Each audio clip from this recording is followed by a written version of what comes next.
Hello and welcome to the Bikes or Death podcast. My name is Patrick and I'm your host.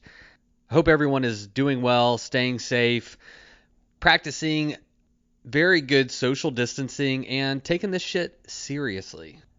I know it is on all of our minds, but hopefully podcasts are a great way to get your mind off of all the craziness in the world right now and all the stress and just the mental health of being home and distance from your friends and loved ones. I know everybody is adjusting to that, but hopefully this podcast and others is a great way to just get a break, relax, remember funner times, and look forward to more adventures on the horizon, hopefully in the near future.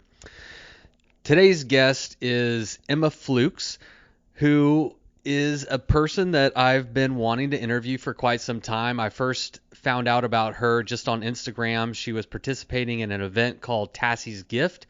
I really enjoyed following along her Instagram stories because the weather was terrible and she just had this great just outlook and perspective and a sense of humor about the whole thing. And overall, I just, I didn't know her at all. I just kind of got a feel for her from Instagram. I equally enjoyed our chat.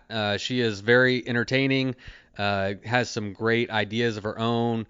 I really like that she doesn't beat to anybody else's drum. She's just doing her own thing. She's staying in her lane, figuring out what works for her. And maybe some of that will translate and help some of y'all out there. But most importantly, I think it's just a good message to remember to do it your way. There's no one right way to do it, and figure out your own path and find your own happiness. And so it was great. It was a great conversation, great perspectives, and I hope that you enjoy it as much as I did. We actually chatted for quite some time. I think we're both enjoying the conversation. It just kind of, we didn't have anywhere to go or no time limit, so we just let this one flow. I think about 30 minutes into this episode, I get blown up on my phone, and normally I have my phone, I'm not paying attention to it, but I was getting a call from a relative, a family member, and several text messages, and it was in relation to what's going on with the coronavirus. So I actually took a break from the podcast, checked in with my family, and so there was an interesting kind of twist as we were talking about the coronavirus. I was personally impacted, and so after the podcast, after it's all over, I will say a few words about what happened. Dun dun dun. All right, well, listen, before we get to the show, just a few things. First off, thank you to all the patrons out there. You are so valued and so appreciated. There are 19 new patrons just this month, and that is huge. That's the biggest month of growth that the podcast has ever seen. So thank you so much for your support. It is very appreciated. I pour a lot of time and energy into this as it's something I care about, I enjoy. So to have y'all value it and contribute to the growth of the show is always very appreciated and is just helpful to keep the show going and growing strong. So thanks again to all y'all. If you're interested in supporting the show, you can do so for as little as $1 a month. Head over to patreon.com.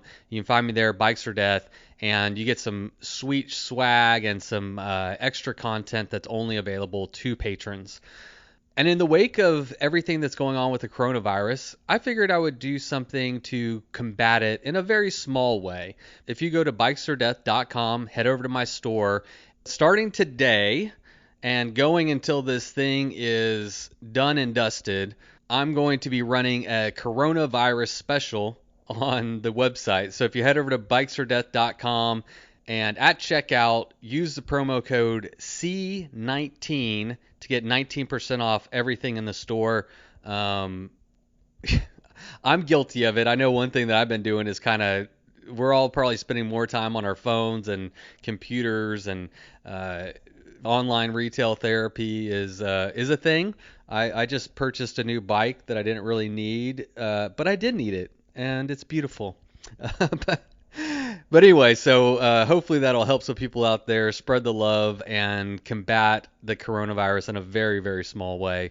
All right, and lastly, please, if you could do me a huge favor, head over to iTunes, leave a rating and a review if you feel so inclined. That's one of the most impactful ways to help other people find out about the show. And so if you're enjoying it and you want to kind of share the love and let other people know about it, that's a great way to do it.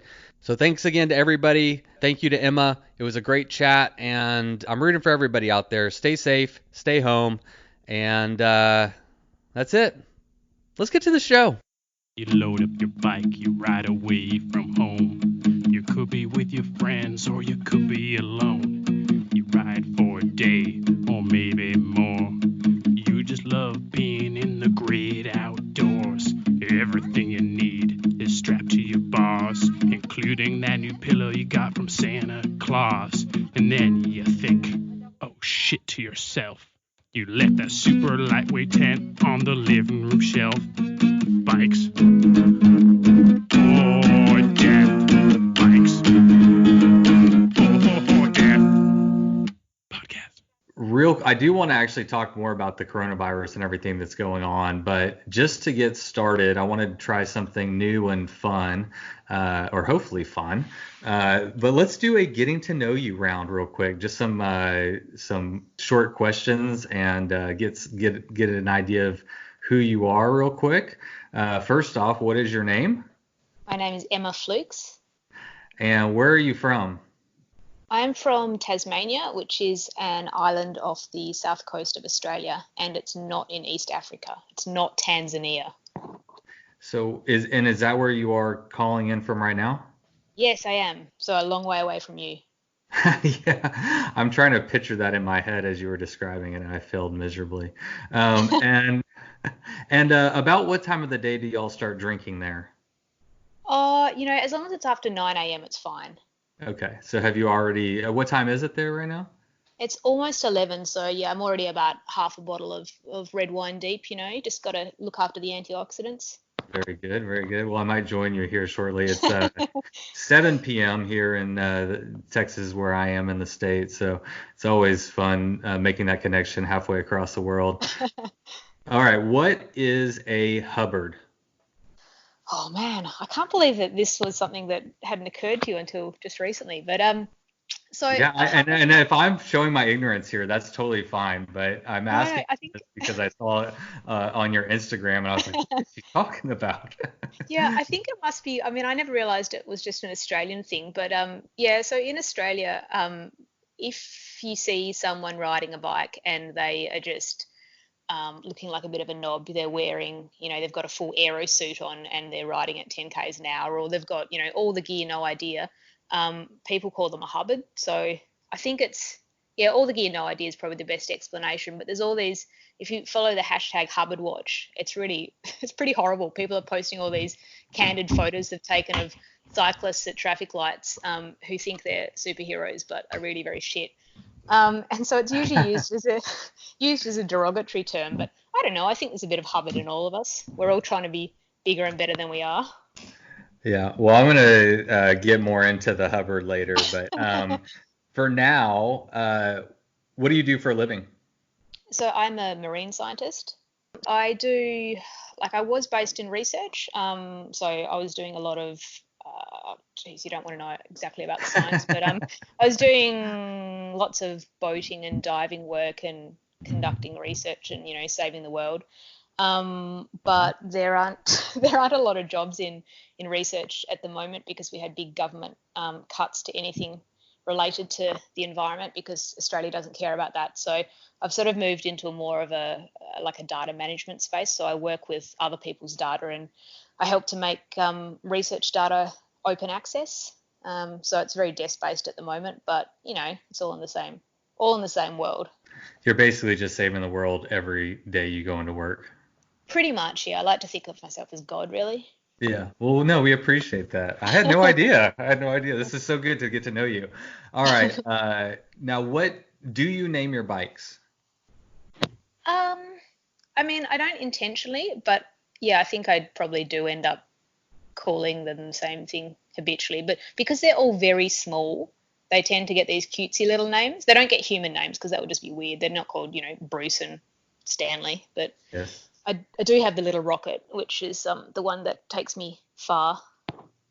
Why don't you just tell us about that bike real quick? That bike, and also why don't you tell us what it was like to be honored with the distinguished privilege of being featured on the Bikes for Death Instagram page, Bike Porn Monday. That must have Cool. been quite an exciting time in your life.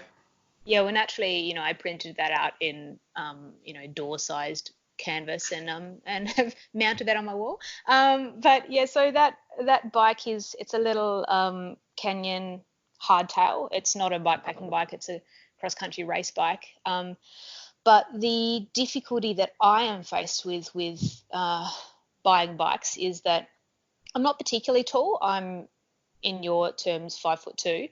But I have quite long legs, so I've got a really short reach. So most manufacturers' frames are too big for me, and particularly bikepacking frames, because they try and maximize the triangle space. They're just always they're hefty, or there's big geometry compromises, and there's massive toe overlap or something. And at the end of the day, I like riding and shredding. I'm not out there just to have a long haul bike. I'm out there to have a really versatile, fun machine.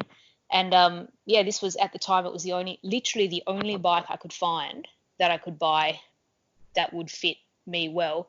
And as a result, it's meant to be a 29er, but in the child size, they put 650 wheels under it. But it works for me. It's quite impressive actually. I love. I mean, it's such a like small bike, and you found a way to make it all work, and it's Yeah. pretty badass. Oh, thanks. I appreciate it. It's taken quite a while to figure out the way that strapping gear on works best for me. Like, when I started, I just did what everyone else did, and put it where people said you should put it. And then I just, I started playing around with weight distributions, and I now keep gear where people say that the bike won't handle well, but it does for me. So yeah, I'm really, really happy with how things are running now. And I actually find that when I take my bags off my bike, I find it really difficult to do the techie stuff, because the back wheel's bouncing around and the front's washing out, because it's such a light fast bike. It actually steers a lot better when you load it up with crap. Oh yeah. No, I understand what you're saying. All right, last question, the getting to know you round. Another Instagram question. What the fuck Sure. is going on with that spider? It's not one. I You have a reckon colony. well, see, I don't know how many there are in the house at any one time, because so I let them chill out for a while, but sometimes they start getting a bit sort of aggro and hang out on the mirror or come visit you while you're sleeping. And when that happens, then that's not cool. So I'll take them outside. And I'm pretty sure it's not just the same one that keeps coming back in. So yeah, look, I don't know where they're coming from, and I don't know where they're going, and I don't know if they have a convention while I'm sleeping or something, but Wow. yeah, don't love them.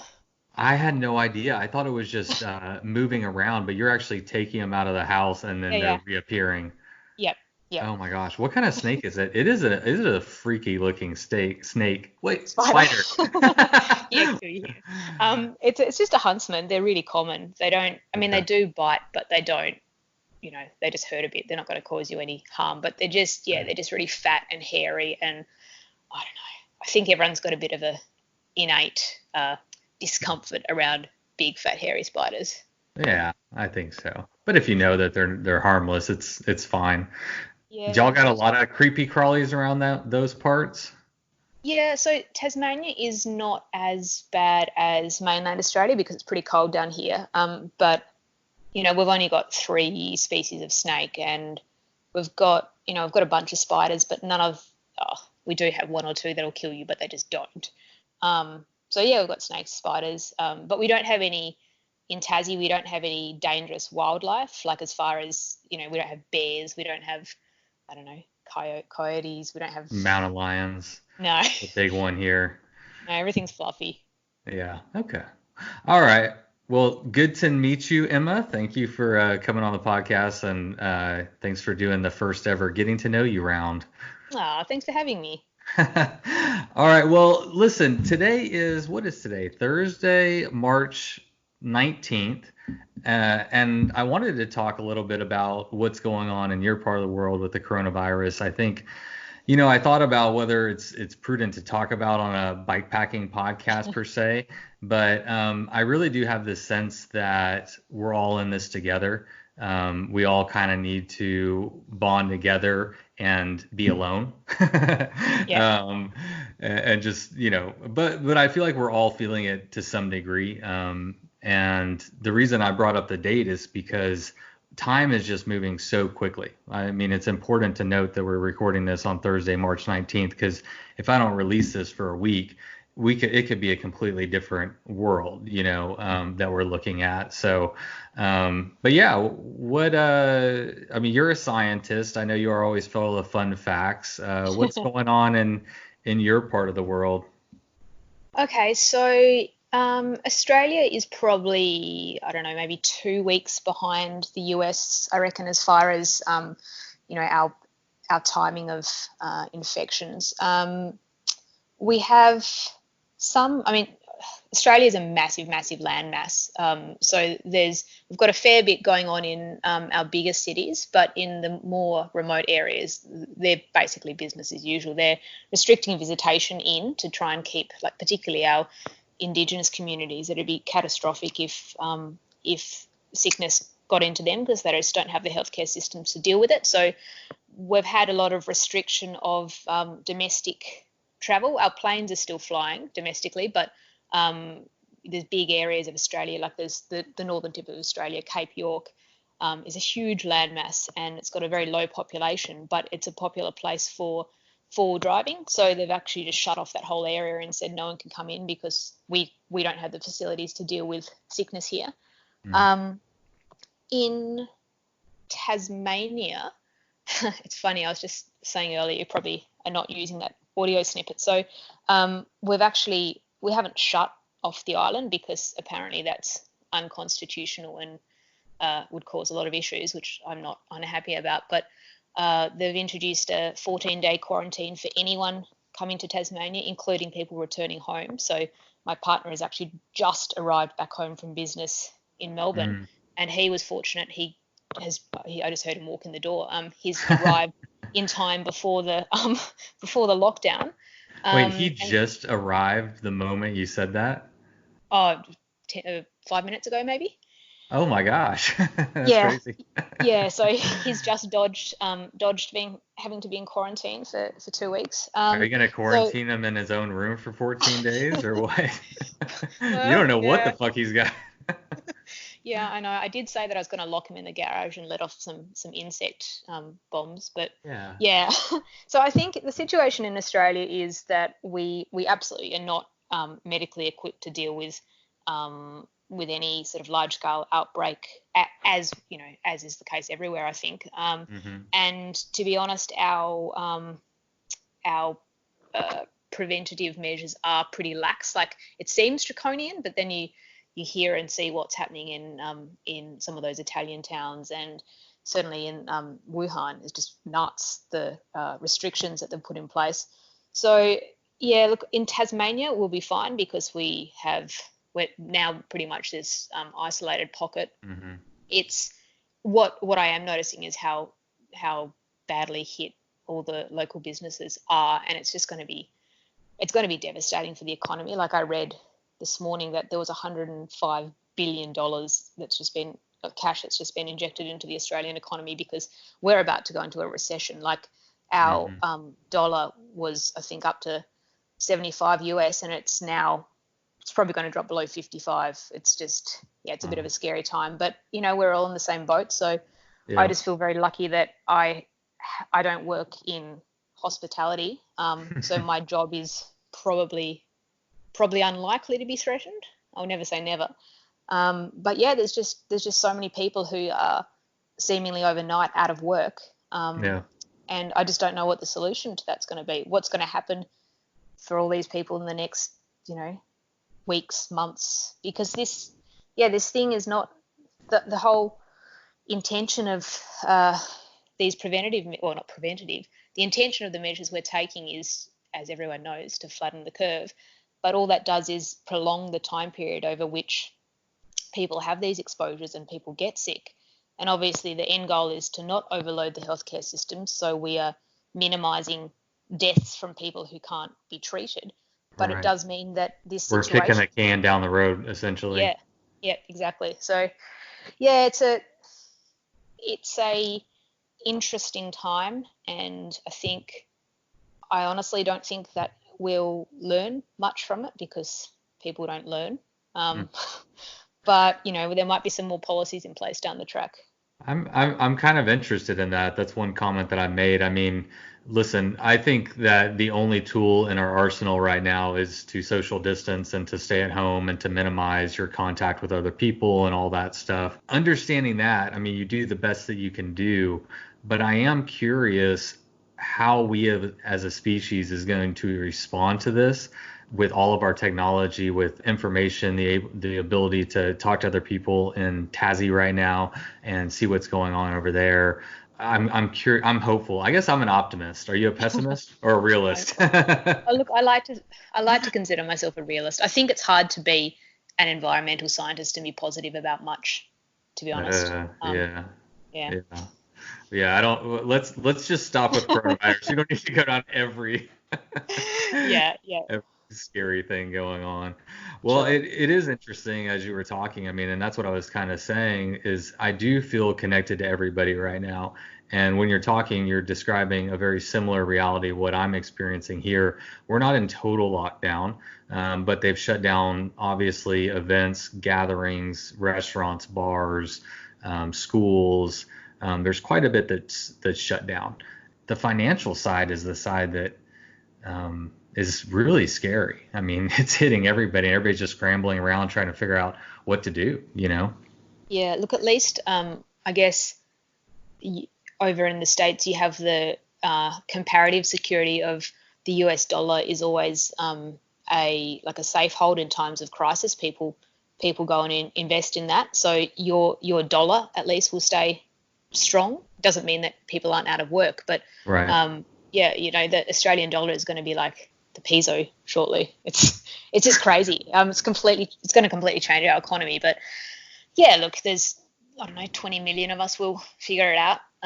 But yeah, just along the lines of you were saying that your bars and restaurants and stuff are closed down. We haven't in Australia. We haven't yet had any mandated closures. All we've had the events cancelled, and we can have public gatherings of up to 100 people inside and 500 outside, but we haven't had any mandated closures of bars, restaurants, Mm. cafes. Do y'all It's have just any cases yet? yeah. So we have about I think we have about maybe 500 or 600. So that's nationwide. Uh-huh. Tassie has 10, Wow. but yeah, it's not. I think we actually are tracking on the same trajectory as probably not so much Italy, but countries like Spain. So it's not great, but I think the vast majority of our cases have been recent overseas arrivals. So our incidence of person-to-person transmission has been kept relatively low, and I think a lot of that's to do with like our public transport system. Like, we don't even have essentially public transport in Tassie. It sounds very Mm. backwater, but yeah, we basically don't. And on mainland Australia, we just don't have the like super overcrowded subways, and we just have much more space to live in. We're less in each other's pockets, and I think that's Mm. probably helping things. Oh yeah, for sure. That definitely is going to help. So, do you have any outlooks on what the future looks like, or is Do that you- is that too big of a question? no, it's fine. You mean like just post COVID, or beyond, extending Well, beyond? I guess my biggest question would be, I mean, and I've listened to ton of stuff, and I think it's an impossible question to answer, but how long how long is this going to have an impact on us for? You know, I mean, some people say it's 2 months, and other people say it's 2 years. Look, I'm certainly no economist, so I can't really speak from a position of authority there, but I do like to speculate because, Yeah. so I don't Neither think one that. of us know what we're talking about. We're just like, No. Hey, look, I took a virology unit in undergrad, so ooh, um, okay. I don't even know what virology is, so you obviously know you're more experienced than I am. um, but yeah, look, I don't think that this current situation is sustainable for more than a couple of months. That doesn't mean that we won't be endeavouring to maintain, as much of a lockdown as we can. But I just think that's going to end in civil unrest and people rioting on the streets. So I suspect that possibly we might start to see a sliding scale in what we, or moving goalposts in what we accept as normal. So I mean, I guess the example I always fall back on is climatic change, and the world that we're living in now environmentally is quite different to how things were even just 10 years ago. So we now see the massive incidents of wildfires and floods, and in your part of the world you have the cyclones and hurricanes, and just very, very rapidly changing world. And we don't look at that and go, oh, we have to take drastic measures to mitigate this. We know that we need to do things differently, but we kind of don't. We make these half-assed attempts. And I do wonder if with the current situation with COVID, if the threat of the economic collapse is going to outweigh our fear of X percentage of the population not being able to receive medical treatment. And if we're just going to have to start accepting that's a reality that some people just don't get treated. Because at the moment, that to us is completely unacceptable and it's inhumane. And I'm not saying for a second that it is an okay choice to make, but right. Humans are very good at moving the goalposts. So yeah, look, I don't know. Well, it might become a matter of necessity. It's not that anybody wants it or thinks that it is okay, but there is a reality that this could overflood our healthcare system and ability to care for everybody that could be infected. That's just a fact. Yeah, at least as I understand it. Yeah, absolutely. And I just wonder if at some point there's going to be decisions made that are prioritizing some protection of the economy over all the possible healthcare we could otherwise give. I don't know. Yeah. But yeah, it's just an interesting time, and I don't think anyone can predict it, and certainly no one was prepared for it. So an interesting development has happened as you and I have been chatting. I just got a message, like literally right now, from my ex-wife, and it's very topical. I'm just going to read it. My mom's secretary at her office has COVID-19. And they've been, sharing things. So, and my daughter's been over at her house and all kinds of stuff. So the virus just hit very, very much home for me right at this moment. Oh, I'm sorry to hear that, mate. That's it's a bit unnerving. But I don't know if you've read the figures now. They think that 83 to 86% of infected people are walking around without symptoms. So I think that there's now an understanding that far, far, far, far, far more people are infected than we realized. And well, that's the thing, is that without testing, sure, yeah, you don't know how many. I mean, nobody knows what the numbers are to even theorize as to what anything could be. I mean, everything's kind of up in the air. Yeah. Emma, I'm going to pause on this and actually call her to address this situation really quick. Yeah, so I am now drinking for real. Oh, jeez. So I guess just to catch everybody up, including you, I just took a break to call my ex-wife and find out what was going on. So apparently her mother works at a massage parlor, a legit one, and her coworker just got a confirmed case of COVID-19 today, and her mom was working with her as of two days ago. So it's not clear, if she has it. But my daughter was sleeping in her grandma's bed yesterday. So, and then she was over here today. So I've been calling people that luckily I've only had contact with my family, luckily or unluckily, but we have been trying to avoid, people and places. So I had to call a couple members of my family and let them know. And basically, what we've decided is, at least for me, and I've told them the same thing, is as of this moment, we are self-quarantined for 14 days. So welcome to quarantine for Oh me. man. I don't know. So I'm curious to get, this just became very real for me.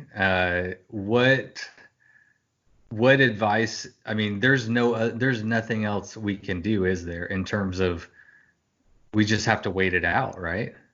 Yeah. I mean, there's every chance that if there are a bunch of you who have been exposed, then there's every chance that you won't show any symptoms anyway. So it's not a matter of feeling well or whatever. And yeah, you can't kill the virus. It's just got a 14-day latency period, and yeah, that's all you can Yeah, do. Minimize your yeah. exposure to other people, and if you do um, if you do have to go places, even if you're not coming into contact with people, it's good to sanitize your hands before you touch a doorknob and all that sort of thing, so you're not leaving a trail as you go, because I think the virus can stay active in droplets outside the body for a few hours, I think it is. Mm. Um, yeah. Well, I won't be going anywhere. Um, yeah, there. I even before I thought I might, I mean, up until this moment right now, even I went to the bike shop. It was the only place I've went in like the last 3 days, but I really needed rim tape to build up a wheel because I just got the dynamo, and I obviously that was a top priority and willing to risk my health for this rim tape. So anyway, I went to the bike shop and I had my mountain bike gloves on went in there, and they were laughing at me, but I was like, I'm not fucking around, man. I'm taking this shit seriously. And man, I've been telling friends that I feel like Chicken Little, that I've been going around, especially with my friends and family, and just really encouraging them to take this very seriously.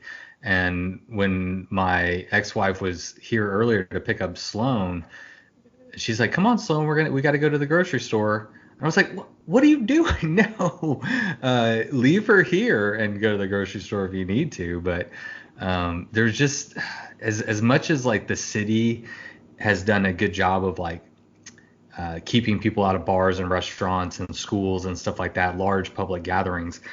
We still need people to just stay home if you can and don't touch things.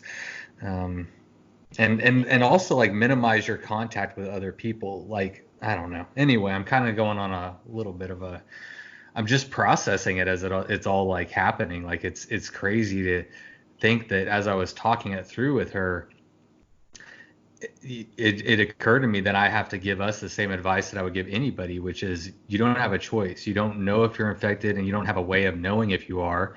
So the only option is for all of us to self quarantine and to call the people that you've come in contact with and make them aware of that.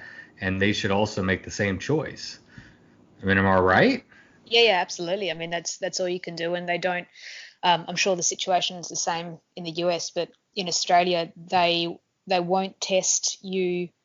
Doesn't matter if you are showing all the symptoms. It's only if you have travelled from overseas recently and have been in close contact with a known confirmed case. Otherwise, they won't test you. So you know, if you're healthy, there is absolutely no chance that you're going to get tested. And in any case, it shouldn't affect what you do anyway. You know, the only there's no cure. There's just prevention of spread and wait out the time period for it Yeah. to leave your body. All right. Well, here we go. I guess I'm going to be at home and doing a lot more podcasting. That could be really efficient for you. It could. Well, I was texting a friend earlier because I've already been in self-isolation. I took a past social distancing, aside from watching my girls and stuff. But yeah, so I've been very productive. I've got a lot done, and I guess that's going to ramp up. My house is looking really clean, so. Well, good, good. You have a lot of time to chase spiders around the house. Oh man, yeah. All right. Well, listen, let's not make the whole thing about the coronavirus. It is what it is. And if I have it, it is what I mean, just going to wait it out and do the right thing and encourage everyone around me. And again, All y'all fuckers out there, y'all stay home, Yeah. please. So, Emma, you are a bike packer extraordinaire. That's your title, right? Yeah, I like to go by that. I've got it on my business card and stuff, you know. So, could you give us just like a brief history of your, what is the word I'm looking for? Like your personal history in cycling, briefly, or is it too stacked? No, it's not stacked at all, actually. Do you want me to go back to when I first started with bikes in general, or bike packing it exclusively? Well, I mean, I think it's interesting to see people's progression. I mean, not like from when you were a kid, but at some point in all of our progressions, cycling really sunk its teeth into you, whether it was road racing or whatever. It's always fascinating to see people's personal progression in cycling, and how they got to bike packing. Sure. Okay. Well, I'll give it a few minutes because it's short on a calendar, but it's a little bit interesting and possibly surprising for you. No, Um, hit me with it. yeah. So I only started riding about be coming up to about 6 years ago now. Like I learned to ride as a kid, but I hadn't touched a bike since I was 8. And it just so happened that a friend of mine runs mountain bike stage racing events in Tassie. And while I was writing up a PhD thesis, which any student can attest to is a horrible chapter of your life, I there were all these hobbies that I wanted to take up, but I had no money, I had no time, and mountain biking was something that I'd always wanted to do. I thought I'd really enjoy it, but yeah, I just couldn't justify it. And it just so happened that I was doing just a casual multi-sport event thing with friends, just a really low-key thing. And this friend of mine who runs the mountain bike events heard that I was doing it and rigged the spot prize so that I would win an entry into one of his mountain bike racing events. I've actually never discussed this with him, but that's definitely what happened. So yeah, I was faced with this choice. It was about May or June, and this event was in November, and it was a 4-day stage racing event. And I was faced with this choice of, do I pass up this opportunity, or do I somehow find the money to buy a bike and teach myself how to ride in a short period of time and race this thing, race in quotation marks. Mhm. And yeah, so I did that. I got myself a little dual suspension bike and taught myself to ride. And What was the event? Give us a breakdown on like mileage that you did per day. oh look, it was just it was like a cross country stage thing. So it was called the Hellfire Cup. Unfortunately, it doesn't run anymore, but it was a 8-stage event, but so it was only 4 days, so roughly 2 stages per day. It was look, it probably was 60 to 80 k's a day, but it was short, sharp, lap based. Some stages were adventure stages, and I was terrible, of course, but I had a lot of fun. Yeah, well, Um, that's what I was going to ask is how was that first introduction to mountain biking? Did oh did look, it bite you right away, or did it take some time to really get a hold of you? um, no, look, I loved it immediately. I found it frustrating to, I could get on a bike and ride in a straight line and not fall off, but that was about the extent of my skills. So I did find myself wishing that I had continued to ride from being a kid. I didn't have to put training wheels on, thankfully. Um, but yeah, look, I was pretty bad, and I had the first 6 months well, probably the first 12 months of mountain biking, I crashed so much because um, I yeah, I just don't have great balance, and I'd always have low speed crashes. And I went straight to very quickly. I went to clip in pedals, so there are a Mm. lot of tears there. um, Were you but athletic prior to getting into all this, or were you more studious and so you were looking to experience some different hobbies and stuff outside of your comfort zone? oh no, look, I was always. I mean, I still don't consider myself athletic. But Oh, I've always done stuff outside. Like Tasmania's a very. I was born here. I've lived in various places, but I keep coming back here. yeah. It's a very outdoorsy sort of place. You're always hiking. I used to do a lot of scuba diving and surfing, and I used to sail dinghies. So I've always been, I guess, Oh, cool. around sports. Yeah. Yeah. Okay. Yeah, so I was on mountain bikes, and then about 12 months after that, I bought myself a roadie just for fitness, as people do. And yeah, road bikes are gross, but it's easier to go, it's easier to go a long way on them. And in my mountain biking, I was doing kind of normal mountain bike distances, and then I got on the roadie and I started doing like longer and longer rides, and we have all sorts of events in Australia, not races, but personal challenges. And I was doing like 240k rides, 4,500 meters of climbing, and just didn't find it that hard. I think probably because I'm a small person, I could just keep going, and I just really enjoyed riding all day. And then the bikepacking thing didn't happen until mid 2018. So what are we now? Just under 2 years ago. Yeah. And there's an event or a race in Australia called Race to the Rock, which is an event that's, I think, happening for maybe the fourth time this year. And the route changes every year. The only common thing is that it finishes in the dead centre of Australia, at a place called Ayers Rock or Uluru. And that year, the route was starting at the southern tip of Tasmania, so on my doorstep. Mm-hmm. And I heard that this was happening. I'd never been bikepacking before. I knew what it was because I'd started following, some social media accounts. I'd watched a few races, Trans Am and Tour Divide sort of races online, and I thought it was a cool concept to just move across the country under your own steam. Mm. And then when this came up, I sort of did the same thing again. I had no bike, no gear, had never been bikepacking, and it was in about June, July, and the ride started on the 1st of September. And I was like, oh yeah, I could do that. Set up the race real quick. I mean, how many miles is it again? Did you mention, uh, or kilometers? I'm sorry. sorry, I'm going to have to talk kilometers. Yeah, it's No, that's fine. 3,600 Ks that year. Okay. And it's almost entirely off road. That's the common thing. So it's pretty. You go through in Tassie. We started in very, very deep snow and finished in the middle of the Australian desert. Oh, nice. Yeah, Okay, So that's 2,236 miles, if anybody was wondering, and I was. So that is almost. I mean, that's right under the Tour Divide length. That's a real, for your first one, that you're bit off a booger there. yeah. Well, I guess the thing that makes it even more hilarious is that I couldn't try bikepacking to see if I enjoyed bikepacking because I didn't have any gear or a bike that I could put gear on, and I didn't know anyone who did bikepacking in Tassie, so I couldn't just borrow, and everyone's bikes are too big for me anyway. I couldn't borrow anything, so I sort of had to commit to.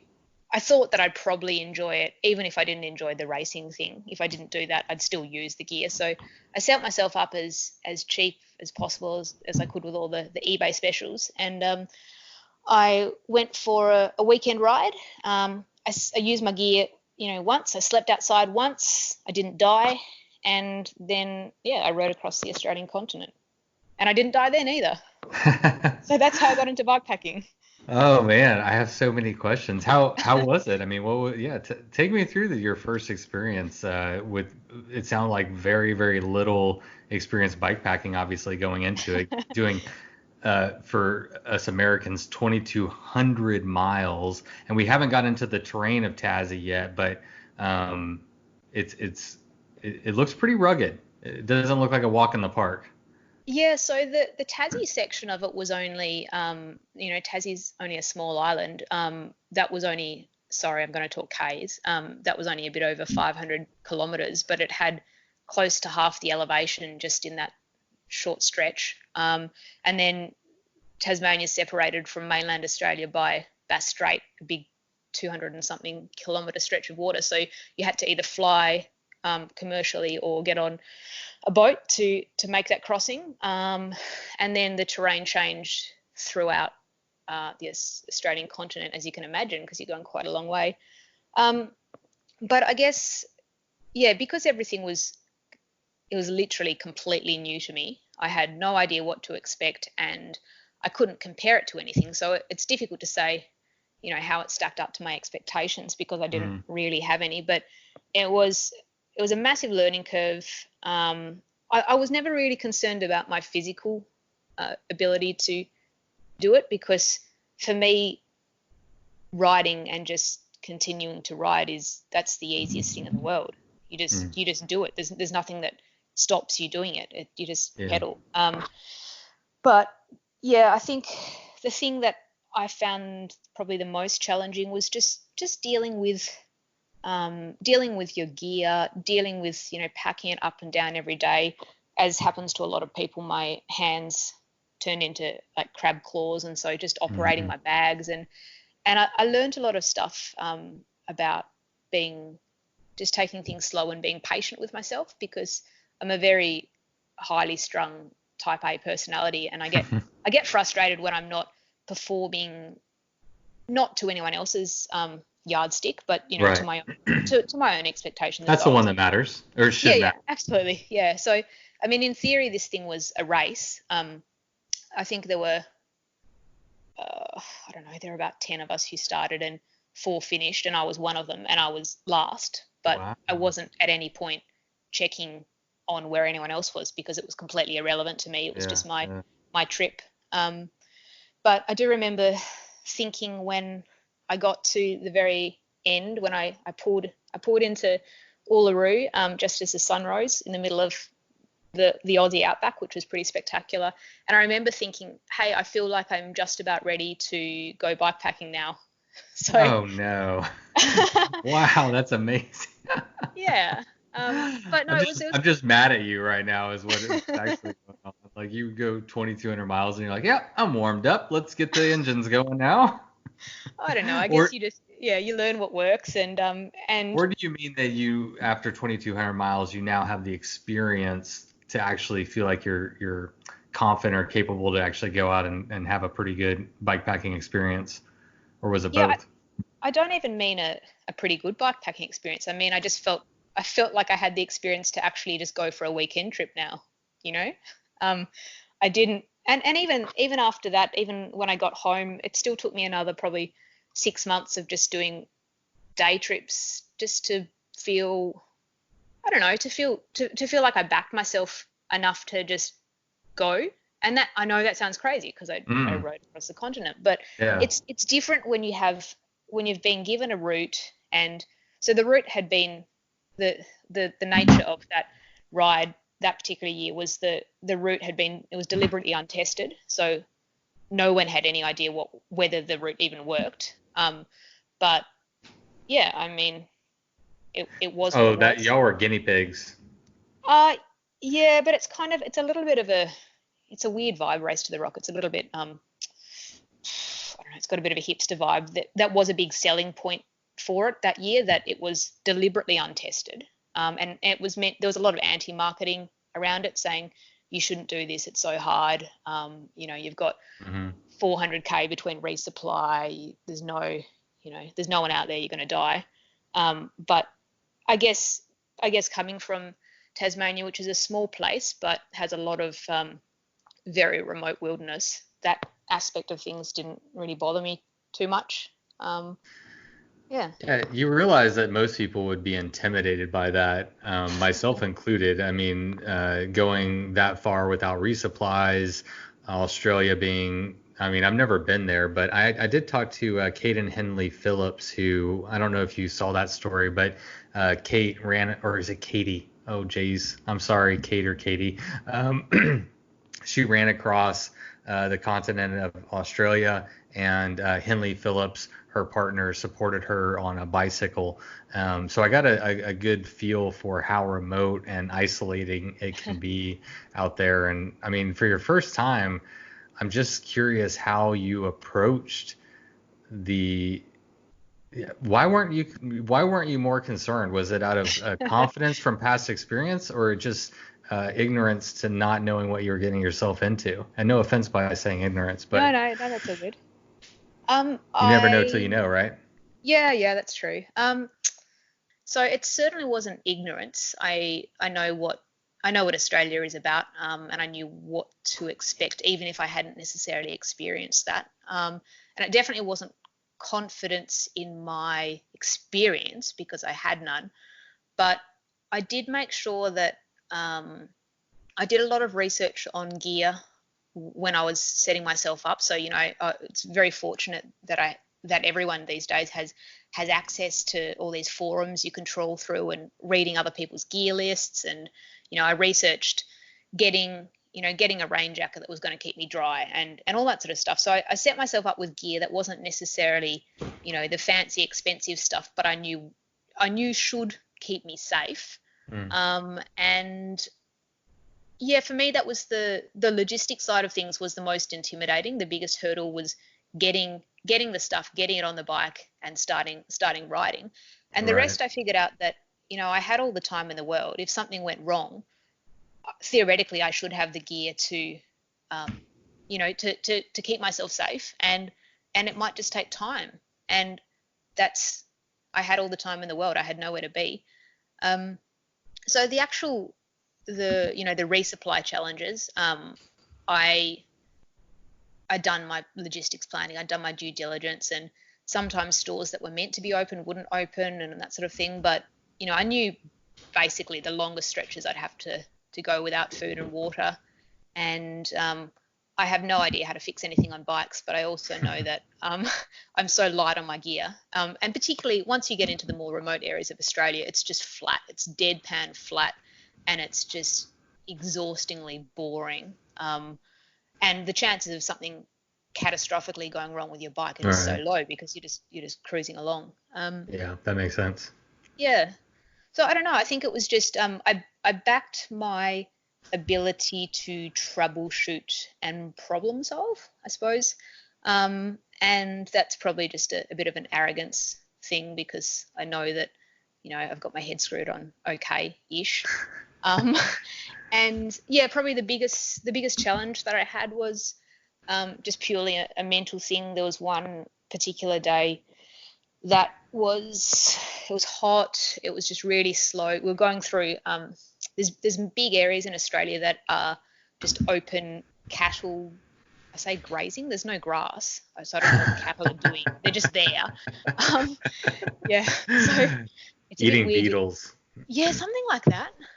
So That's just so picture big red sandy dirt with like big chunks of rock embedded in it, and it's deadpan flat, and then suddenly you'll sort of have these little rolling rises that you try and scoot up, but it's just a dead surface. So you're trying to power climb everything, and then you're going downhill doing 8Ks an hour, and it's just slow. It's corrugated, it's soft, it's chunky. And I'd had a day like that, and I'd had a really early start, like I don't know, 2 or 3 a.m. start, and it was really hot, and I knew that was one day where I wouldn't have a resupply until the next day, so I'd have to stop somewhere arbitrarily. And I knew there was going to be a billabong, a natural water hole en route that I could rely on. And so I got there. Oh my gosh, a billabong. I Yeah, just they learned exist. something. There's a brand, Billabong clothing that was really popular in the 90s. Okay. So a billabong is what? Is a natural oasis in the desert? Kind of, yeah. It's just it's basically the Australian term for a water hole. Oh, And yeah, wild. A billabong. billabong. That's right. Yeah. I love that. All right, sorry to interrupt. That was quite That's right. interesting. No worries. So yeah, I got myself to this water supply, and drank the water, and I was fine. I was definitely, I had heat stroke, which I knew, but I was okay.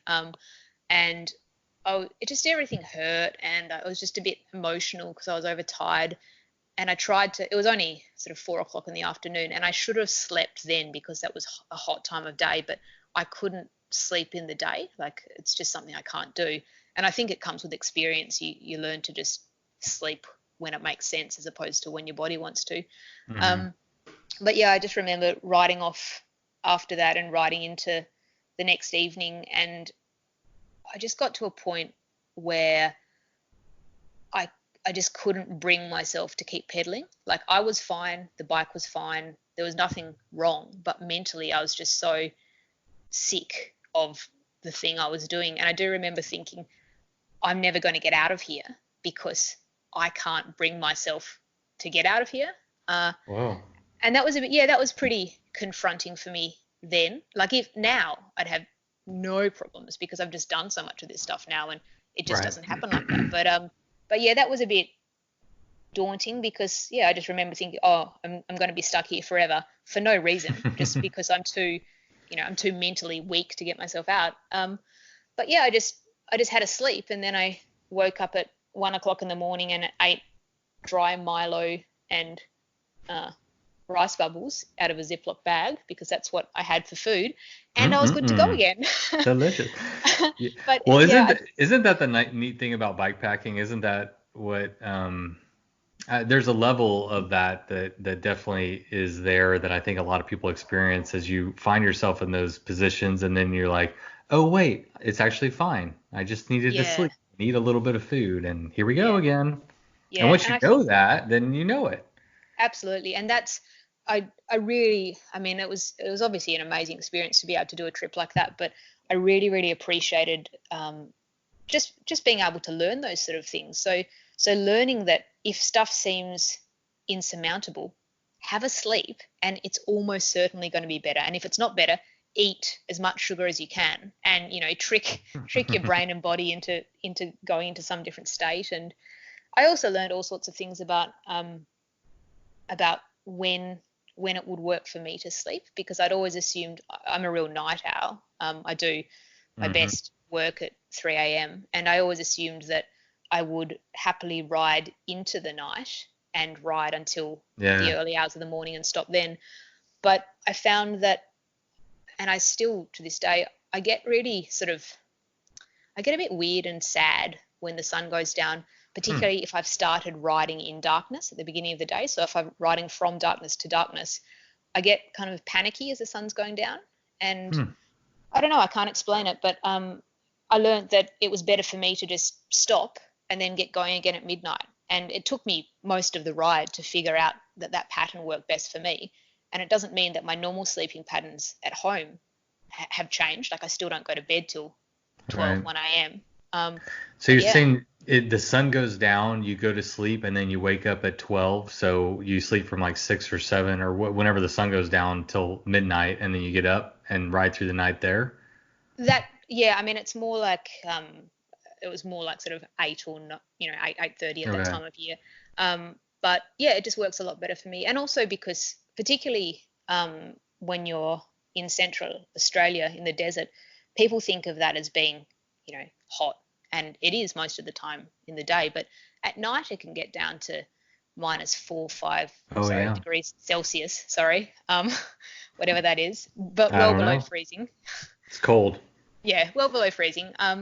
And particularly just there's sort of about a half-hour period just before the sun comes up where the temperature just plummets. Like Right. it's Yeah. really weird. It gets really cold just before the Yeah. sunrise. I found it was a lot better to be moving through that time because if you're stationary, if you're asleep, and the other thing is when I get tired, like if I'm really pushing the envelope and I'm just all over fatigued, unfortunately, I get these really bad night sweats, and I think it's not that uncommon, but I'll get these drenching night sweats. So I might have the best gear in the world, but if you're getting your gear wet from the inside out, it's a pretty potentially a dangerous place to be in. So yeah, I was trying to avoid being asleep when it got to its coldest point, and that Yeah. still happens now, but it seems to be better in well, I suppose it makes sense. It's better in a colder environment. I have less of the sweats, but that's just a Mm. fun, disgusting fact about me that your listeners probably never wanted to hear.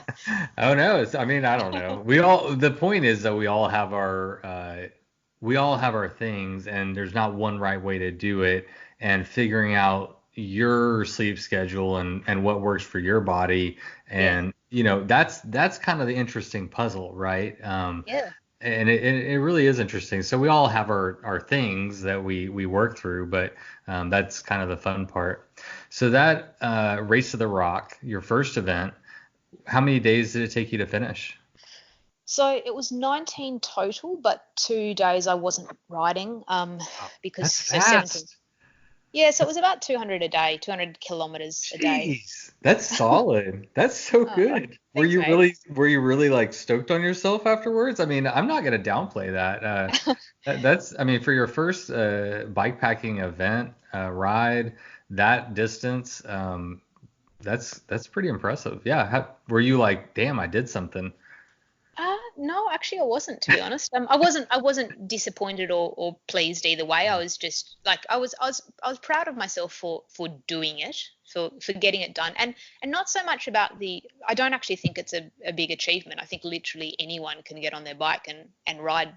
That you're just riding. But I was proud of myself for those few moments where I did pull myself out of these mental constructs that I'd backed myself into. And that Mm. was, that was purely on me, but they were quite difficult. I just remember them being quite difficult chapters. But yeah, the distance thing, I don't know. I didn't know. I thought that was sort of about ballpark of how long it would take. I'd allowed myself um, like a couple of extra days. I wasn't going to get fired from my job or anything, so that was good. Um, but I could have done it. I mean, apart from the days I didn't ride, they weren't intentional rest days. The first one was, as I mentioned, the only way to get from island Tasmania to the mainland is to fly or to take a boat. And I had just always wanted to. I just decided I wanted to take this ferry across. That was just the way. It just felt right for me, for doing an overlander trip. It's what I wanted to do. And Hmm. the boat left at I think 7:30 p.m. And so it was kind of a bit of a. No one knew if anyone would be able to make that ferry. We started on a Saturday morning and it was a Sunday night. No one knew whether we'd be able to make that ferry, and as it turned out, it just wasn't feasible because the route went through all sorts of very, very, very cooked hiker bike, getting lost sections, and there was all the snow. But I did have a bit of a run on that early. So I think in the end, I arrived a bit after midnight. So I knew I wasn't going to make the boat, but for the first day and a half, I was pushing for that. And so I actually rode, that was the other thing. So I rode without sleep for 43 hours through the snow. Whoa. Um, well, it just seemed, because I wasn't used to, bike packing and gear and stuff, it just seemed like more effort to stop than it was to Uh, keep going. Um, Interesting. yeah, so Did you have an all or nothing approach to it? Like, I've only done one event, and actually today I was supposed to participate in my second ever bike packing race, the Grand Gravel oh, 500, okay. but it's all shut down with the coronavirus and everything. And there's a few people that went off grassroots, but I'm home quarantined, which apparently is where I should be. Um, but yeah, I mean, like, were you? You can go in with a strategy of I just want to finish, or you can be like you can go in with the strategy of I want to push myself to do the best I can. I'm sure there's other strategies, but you know, Well, I mean, my strategy in life is always I just want to do the best I can. I sound like a massive wanker saying that, but it's just I have high no, you expectations of don't. myself. um, We should all yes. strive to do the best that we can. That is absolutely what we should be doing with the whatever time, talents, opportunities that we have. We should strive to do the best that we can with those. Those are gifts. So Yeah. you don't sound like a wanker. You sound like a that's what you should be doing. You're accountable to that, right? Yeah. Look, thanks. I appreciate that. But yeah, that was my. I wasn't trying to go as fast as I could or to, match the speed of anyone else or to hit a certain, time goal or anything. I wanted to feel like I had had my best run at this thing that I could. But having said that, I did, um, once I got like right into the guts of Australia where the towns were spaced by roughly sort of 200 to 250 kilometres, apart from the few remote stretches. That was kind of the convenient spacing, and so I I purposely would hop between towns so that I could stop in a town and not just to resupply, but also just to get a little bit of I was traveling, Mm-hmm. I was having a holiday, so it just seemed crazy to not try and appreciate and Have some experience what was experience. out Yeah. there. Yeah. Yeah. So, I mean, I guess I sort of scaled things back a little bit at that end because I was somewhere that I'd never been before and somewhere that I may never have the opportunity to travel to again. I just wanted to make sure that I made the most of the opportunity to be in this, really Right. remote part of Australia. Well, and that's what I was saying, is that can be part of your personal goal, is to, it doesn't always have to be about the time. It can also be about taking the time to enjoy certain places along the route. I mean, it can Yeah, be whatever you want it to be. So, yeah, again, the measuring stick is yours, and you get to hold it up however you want to, and create the event that you want. yeah, absolutely. Well, that is a great introduction, I would say, into you, into bikepacking. Um, how I found out about you, I don't know if you know this or not, but I found out obviously about you on Instagram. And I found out when somebody shared one of your stories from when you were doing Tassie's Gift. And this Yeah. was back in November 2019. I don't know much about this at all. I know I haven't researched it all, so I'm looking forward to hearing your side of it. But just from my perspective, I find out about you on Instagram. I'm following along. All I see is pretty rough terrain, lots and lots and lots of rain. And your Instagram stories were just so entertaining, so on point. What I really loved was how much fun you were having. And it, from at least from my, and obviously it's Instagram, so it might have been totally different, but my perception was is that the conditions were pretty tough, and you were having a jolly old time just going along, riding your bike. So yeah, I'd love to hear your side of Tassie's Okay. Gift. Maybe tell us what it is. I'd love to hear more about it, and your experience therein. So yeah, the Tassie Gift. I don't know if you're aware of this, but the Tassie Gift is it's a brand new bikepacking route. It's very, very, very underground. It was run as an event for the first time in November 2019, and I actually made the route.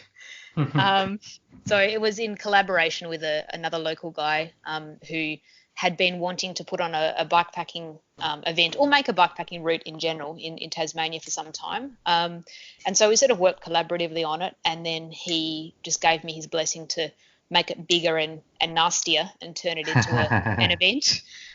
So yeah, so it's got its own social media pages, but it's very low key. And so, yeah, the November should be a relatively good time of year in Tasmania. So, we're on the other side of the world, so it's the last month of spring Okay.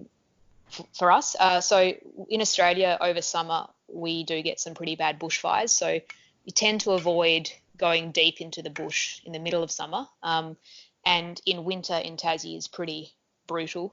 We happen to, for this grander part, we happen to have, I think it was about 3 consecutive 1 in 50 year weather events. So we Three went from, consecutive. yeah, yeah. So Are you being hyperbolic, or is that no, literal?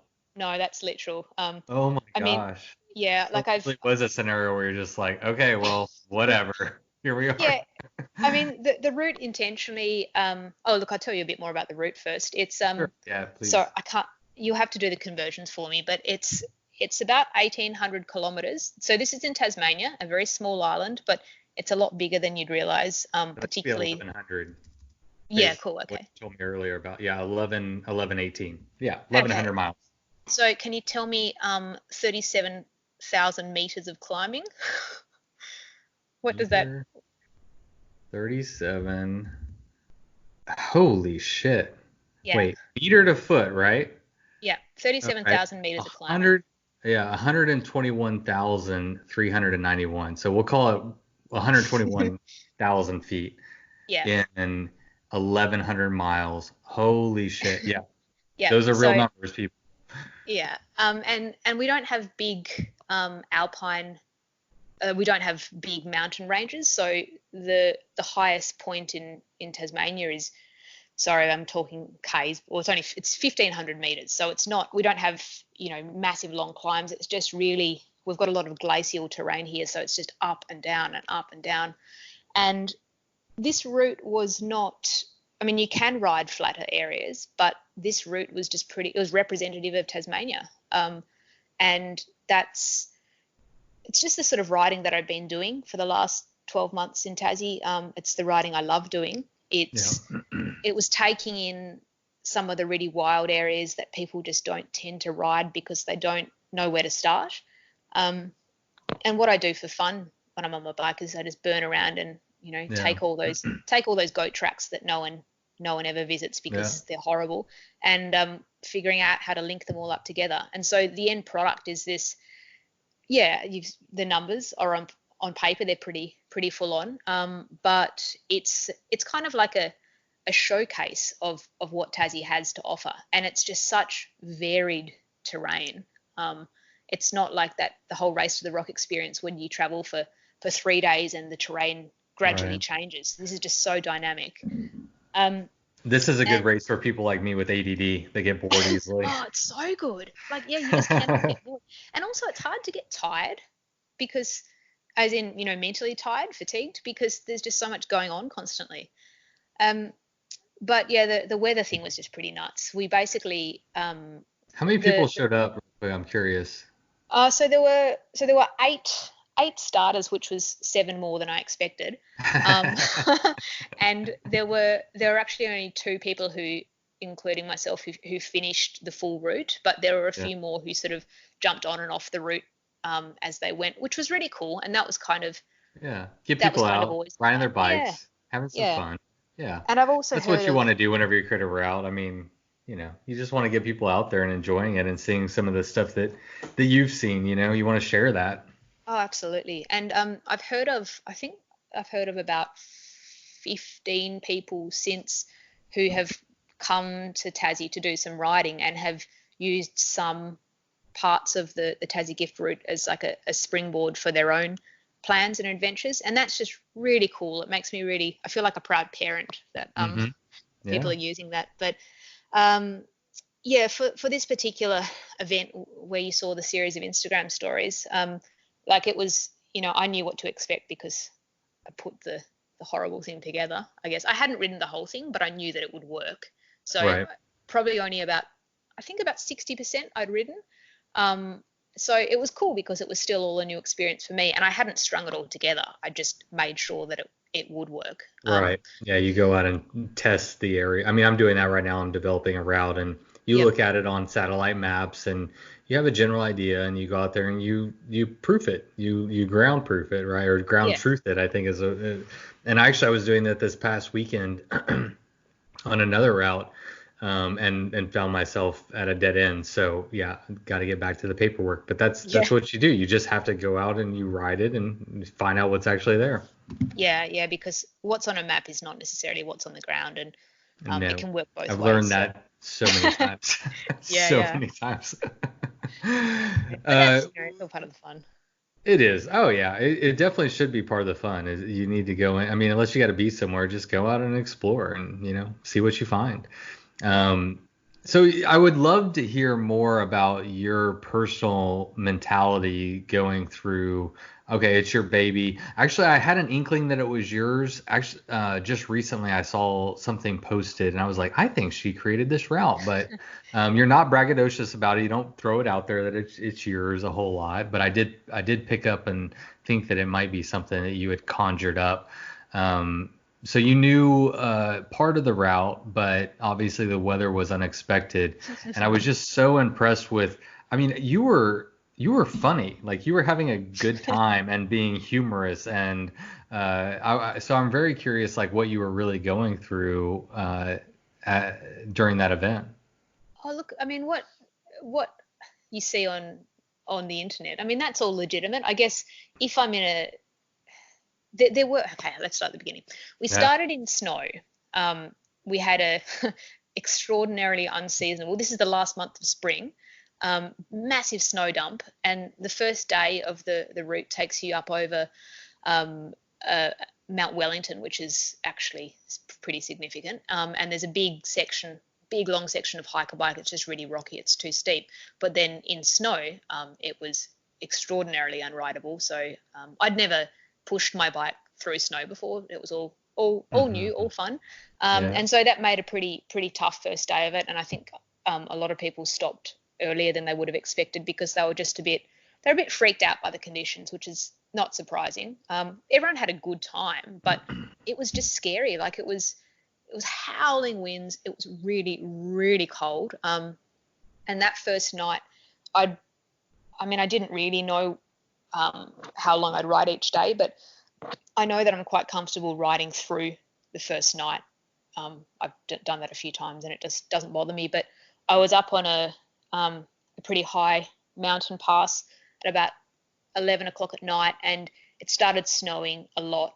And this is not, you've got to remember that we're not equipped for snow with riding here. So it was pretty rotten first day, and then the snow kept up. We moved up into the Highlands. That kept up for a few days, and I made a couple of choices to stop early afternoon where I could be inside rather than going out onto some really exposed plateaus, because there was every chance that I was going to be that person who succumbs to hypothermia and SOS is out of there, and I didn't want to be that person. I just did everything I needed to keep myself safe. And then the snow gave way to torrential rain. This is over a period of days, and then gave way to just horrendous westerly winds. So that's coming straight off the Southern Ocean, going the whole way around the Earth basically, and hitting Tasmania, and like 150 kilometre an hour winds, and we just got nailed. Wow. And I had the worst hail that I've ever experienced living here for 30 something years. And it just kept going and going. And I guess, for me, that it was kind of hilarious. I guess you've either got to have a miserable time and be disappointed with, how much more difficult your life is being made because of the weather, or you go, you know what, this is epic. Like, I'm going to remember this forever. So I had a few moments where I was a bit concerned from a safety perspective, because I was for yourself or for all the riders? I wasn't concerned so much about the other riders, because I saw, I tried to get up. I didn't take any sort of leadership role for this. I actually tried to be completely anonymous and not have any association with the route, but it just became impossible. There had to be someone to answer. Somebody asked questions too.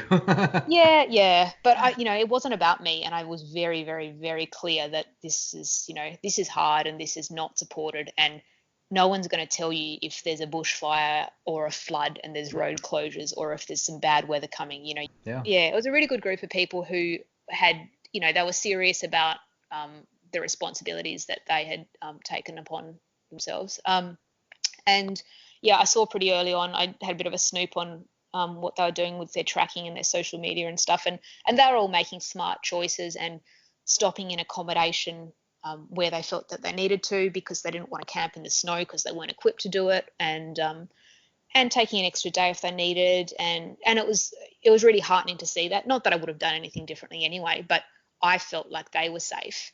And so I only had to worry about me, and I wasn't worried about me. There's just a few times I was wearing everything I had, and I was soaking wet until I could dry my gear somewhere in 2 days' time.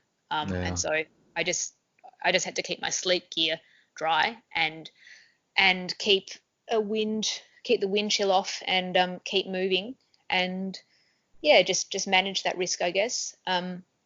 It doesn't, Tassie's only 42 degrees south. It's not like, we're not in the middle of the Arctic, but it's just it's a very unique cold here. And I think it's because the wind is coming. Humidity? Oh. No, it's dry. It's super dry. So we just have this even being right there on the ocean. Yeah, we just have this really biting wind that just cuts through everything. And then it gave way to, once I hit the east coast of the state, because it's kind of like this bow tie loop that heads up through the center of the island, then heads to the west coast, which is super wild out there. And then it comes back through the center and heads out to the east coast, which is the busier sort of tourist area where people do tend to ride their bikes a bit more. And the east coast was sunny and beautiful. It was like a tropical holiday. It was typical weather for November. And so we really did have everything. I was just having such a ball riding my bike, the places that I love to ride my bike. It's quite entertaining not only entertaining, but it was very inspirational to Thanks, mate. your mental, yeah, just your ability to stay in the moment and have perspective. That's the important thing, right? To have perspective, to know that it's raining now, but it's not going to rain forever. It's snowing now, but it's not going to snow forever. So Yeah. let's just, do the best we can, enjoy what we have, and keep moving forward. And you just, and for fairness, I mean, you mentioned earlier being a small person.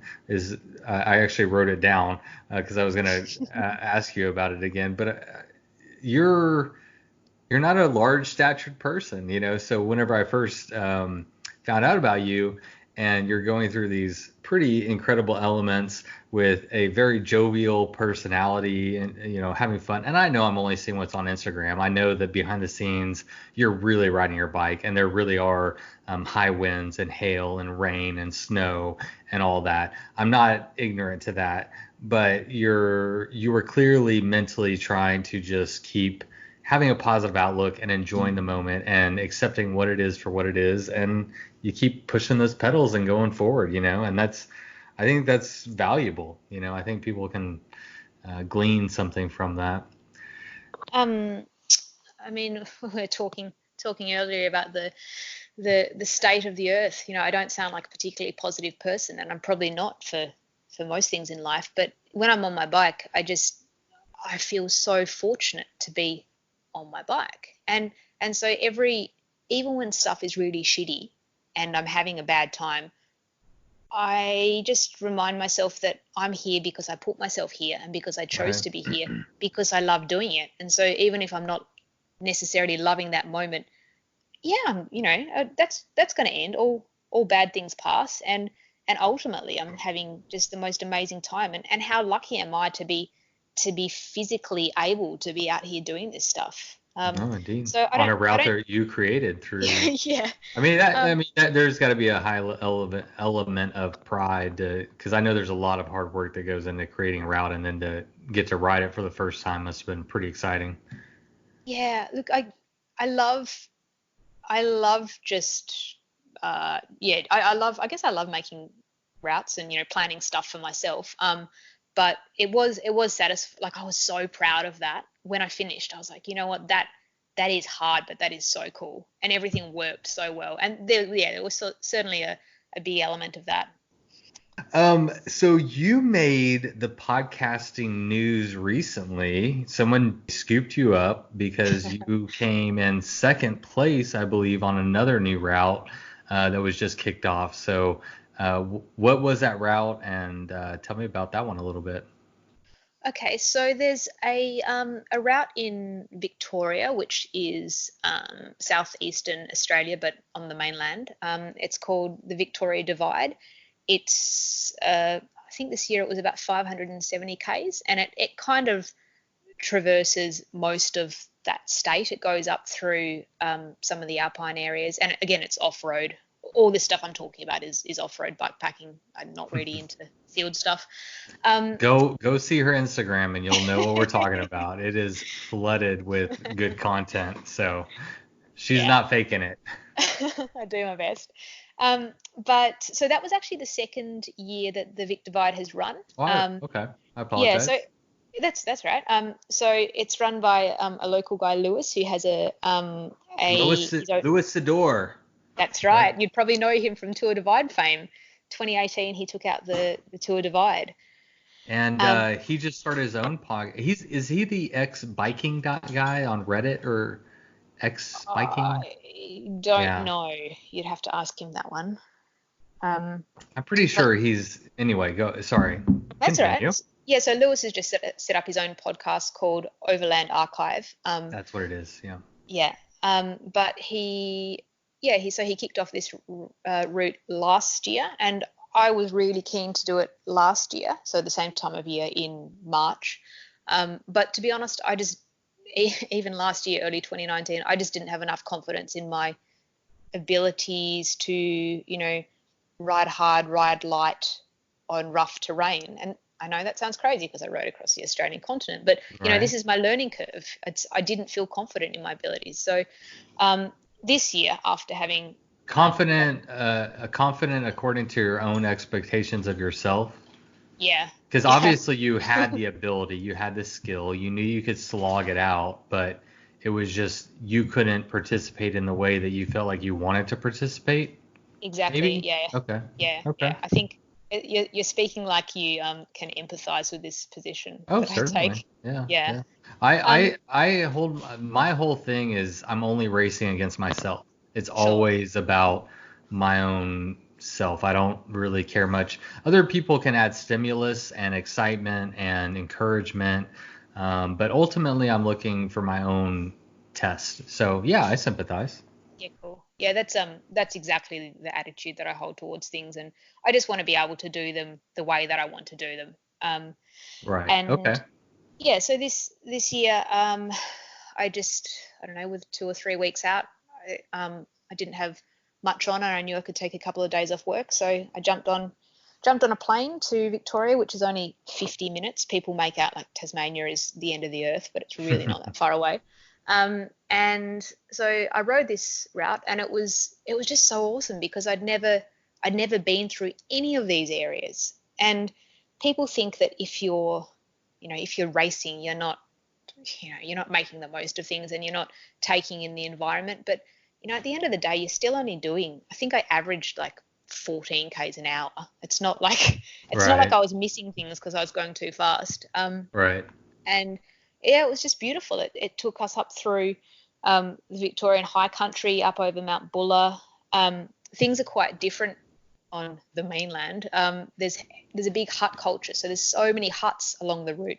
So if you want to do it over, 5 days and just chill out in huts and resupply in towns and just do it really casually, then you can do that too. I made the choice to just run really light because it was pretty chunky terrain. Like it was Back exactly up what I'm real used quick to in and Tassie. oh, Yeah. sorry. Well, Okay. just what was the route? I mean, how many days was it, and where did it go?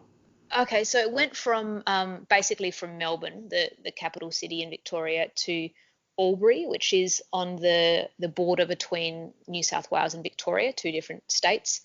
It was 570 kilometers. Sorry, kilometers.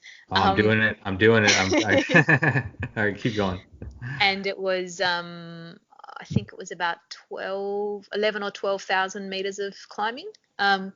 So it was pretty much the same sort of stats as the Tassie So gift terrain. 354 miles. That's interesting. That's an in-between mileage where it's like, do you go, do you just try to knock it out all in one go, Yep. or do you sleep once or something? So yeah, Yes. that's like an in-between distance, I would think. Yeah, absolutely. Yeah. So it has really high participation, which is great, and I think it is because it is that it's a relatively short distance, so people can take an extended weekend and do it like that, or they can take a couple of days off work, and that's really cool because I think there were about 60 people at the Grand Depart, and not all of them intended to go the whole way. Some of them were always going to pull out somewhere along the way. Um, I think I was the only person I was aware of who had for travelled from another state for the Grand Depart, but not a lot happens in Tassie, hence why I have to put on my own events. Um, Mm-hmm. so so it's no big deal. But yeah, I knew that it would be for me. I knew it would be more than one night. I thought it would probably be 2 full nights, or maybe one and a bit nights. And I hadn't ridden through 2 nights before, and I wasn't prepared to back myself entirely that I could do that. Not like I knew that I could, but I still wanted to enjoy this thing. Mm. Again, I was on holidays. I was Yeah. going somewhere I'd never been before, so I didn't want to have a really miserable time of it. Um, so I did pack light, left some sleeping gear at home, but had enough that I could take a few naps if I needed or when I needed, and just did it that way. And it's kind of cool when you have to travel for something because you can make that call on your gear before you leave the house, and then you can't back out on that. Mm-hmm. Um, so yeah, I chose to leave my sleeping bag at home because ain't nobody got time for that. Um, but look, I still had my lightweight bivy and I a love that bag. option. I love it when people say, I'm just gonna leave it at home because yeah, ain't nobody got time for that. Yeah. And look, I was really stoked to have kept my bike light and nimble because it was, there was some rocky stuff. The climbing was, I'm used to the climbing. That was no big deal. But um, it had an amazing amount of single track on it. Like Lewis has done an incredible job with the route. For him, it's a real labor of love, like the Tassie Gift was for me. And it was really cool chatting to him about the process he went through with that route because he's sort of refined it over time. And he did actually have to make some last minute changes to this year's route, which made it different to the first year because we had really catastrophic bushfires in Australia over this summer just gone, and huge areas are still inaccessible because they've basically Yeah. been decimated. Yeah. So there was, I think the last 100 Ks or a couple of 100 Ks was a bit different. And he had ridden and tested all of it. But we had there was some pretty rough descents, and the bike that I ride it's a 650B hardtail, 100 mil suspension fork. I run 2.35 inch knobby tires, and it's just what I run everywhere. It doesn't matter what the terrain is, that's what I run. And that for me was perfect. I've got my flat bars, but there were guys and girls out there on glorified gravel bikes, drop bar bikes with, I don't know, 42 mil tires. And geez, it would have been hard. Yeah. Yeah, unpleasant, I think is probably the better word for it. But I Well, had type 2 fun. To each their own. I prefer a little bit of a fatty tire myself, because I like to enjoy it, much like you have mentioned. It's like I like how you made that comment about racing versus enjoyment, because it's something that I'm kind of interested in, and it's something I consider. I haven't done enough racing to know, so it was interesting to hear your thoughts on being able to race an event and still meet your own personal expectations of being able to be immersed in the environment and enjoy it and absorb it to the point that you're happy with, I guess.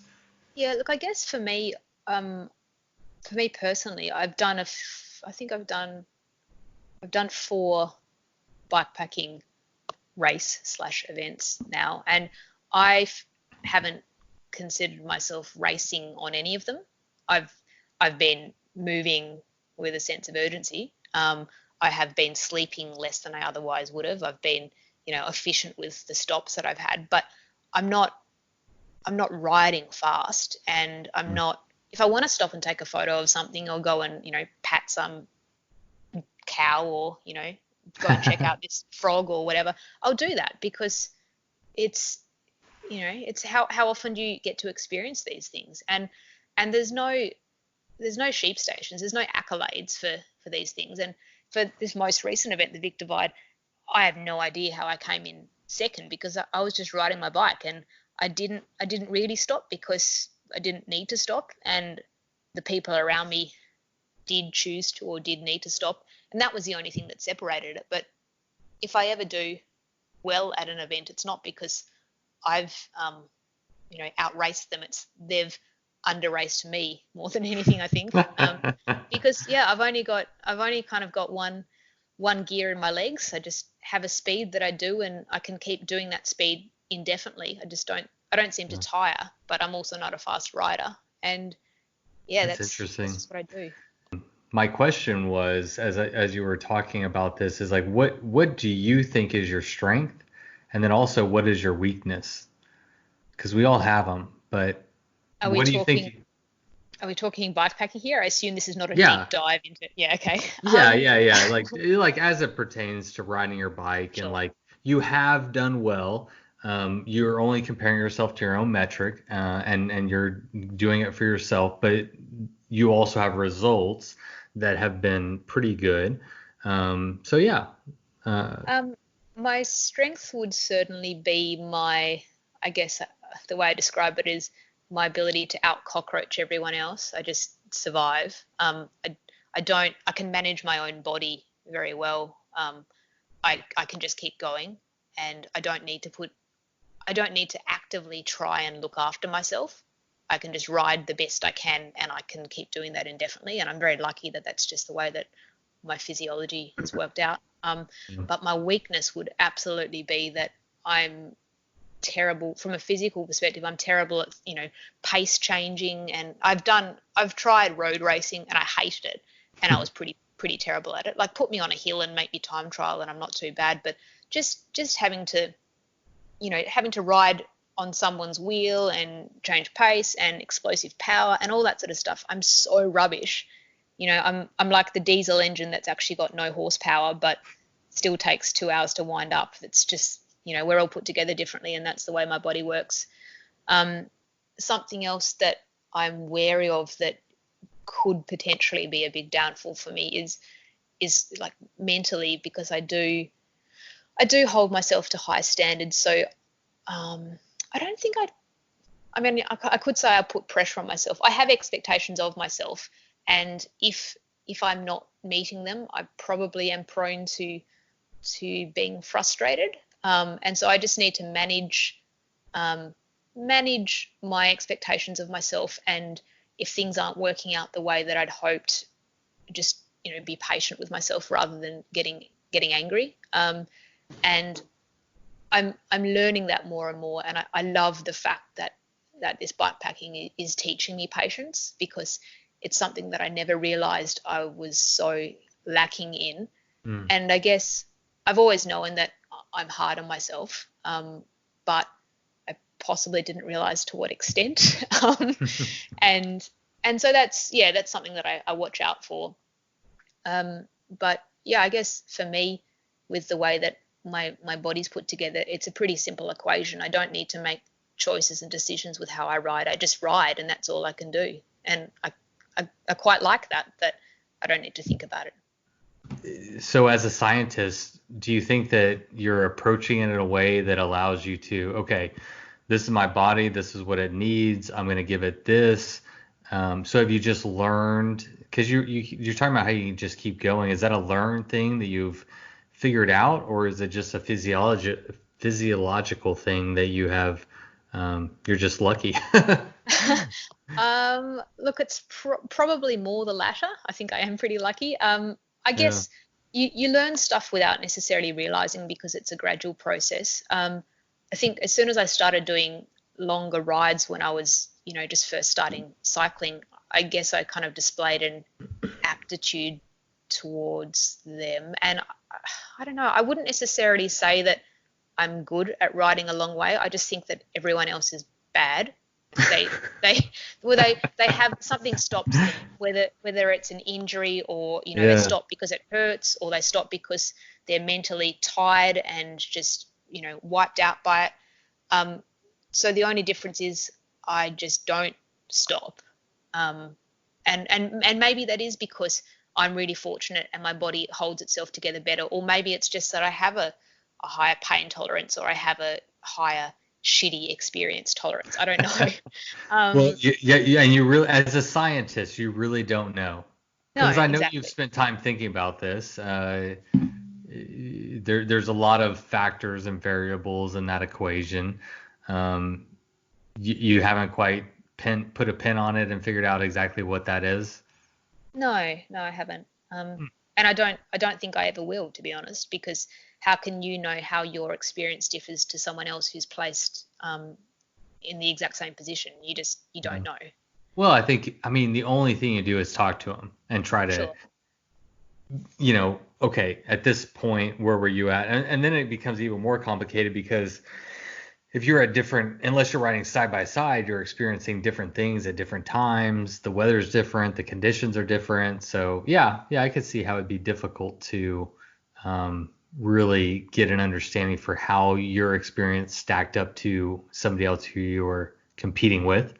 But yeah, I mean, this is the part of watching you from afar in Instagram land that's been interesting is trying to, you have some mental strength and some physical strength that has all come together in this nice little formula to where you just happen to be pretty good at bike packing and bike racing.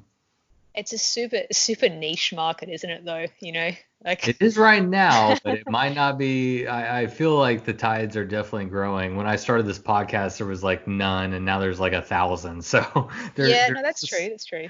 there's somebody out there who's listening. There's definitely a lot of people who are keen on bike packing and finding different ways to experience the world on their bike. There's lots of routes that are popping out. I mean, there's just a lot going on. So it's very niche kind of right now, but I have a feeling the tides are definitely turning. Oh, it's a super exciting space to be following, whether you're involved or just interested. But yeah, I know how it's hard for me to know how much the terrain has changed versus what I've just become aware of, because I guess I'm a relatively recent sort of adopter. But I love how much content there is out there, and I love learning. I love reading. I love looking at stuff. I love listening, and that's it's probably the scientist in me, but I, it's just this endless resource. Um, And I think we're so lucky that we have access to all this stuff. So if you want to really, dive in deep into this stuff, there are so many people that you can learn from. And it seems like there are certainly some egos kicking around, but for the most part, it seems like a really supportive, open community. And yeah. it's only been very recently that I realized that anyone out there actually pays any attention to what I do with my bike and how I ride, and it actually Right. surprises me, to be honest, because No. I wouldn't pay any attention to me. But, but yeah, I do my best to Ah, share that what that's share. self-deprecating for Oh, sure. look, yeah, but I don't know. It's at the end of the day, it's just I don't feel like I'm doing anything that's remotely, remarkable in any way. To me, riding a bike is one of the most simple, pure things there is. And Yeah. particularly if you're not riding it fast, you're just riding. And I don't know. I think this whole thing is just beautiful. Yeah. You're just going somewhere under your own steam, and you're managing your gear, and you're managing your legs, and you're managing your head, and all you've got to do is pedal, eat, and sleep. Yeah. And I love that. Well, I think that's a perfect or a very good perspective to have, and something that people can value from is just realizing, especially now, how complicated the world is, Mm, how much stuff is going on all the time, how we're inundated from every single angle. We have jobs, we have bills, we have relationships, and everything that needs to be maintained. But every once in a while, you get to get on your bike and disconnect from all that, and just go and enjoy yourself, and have a selfish moment to reconnect with yourself and find out where you're at, learn about yourself a little bit, see a part of the world you hadn't seen before. So yeah, I think I mean I've had a question mark as to what your drive was, and I think I understand it better now. Is I mean for you it's that detachment from everyday life. It's your escape. It can be a very simple thing if you choose for it to be so.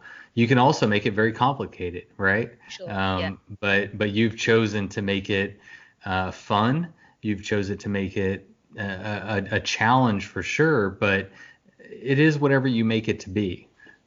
Is that Yeah. fair? I'm kind of putting words in your mouth, but No, no, that's a really good summation. I mean, without without getting too carried away, I my head is a very busy place. There's a lot going on there, and it's just always been that way. And I'm not someone who can sit still. That doesn't mean I've got to be, exerting myself, but I can't. It's not good for me to be not occupying my brain with something. And even if I am trying to occupy it, it's kind of like this sliding scale. I'll start doing two things at once, then it's four, then there's just, it gets really chaotic. And I think that the world we live in and our modern lifestyles certainly doesn't help that situation, because we are, inundated with so many things simultaneously.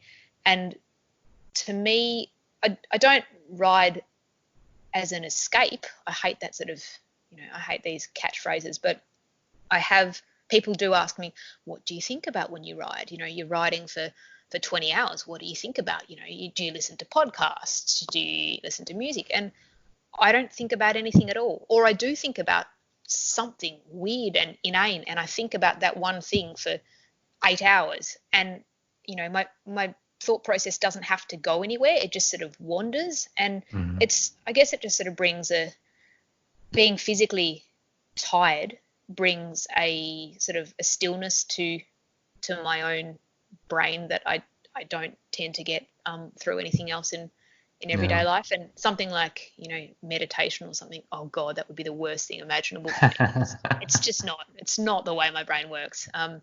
So yeah, it's I like to do this stuff so that I'm not thinking, and I'm not trying to not think. I'm just not. Yeah.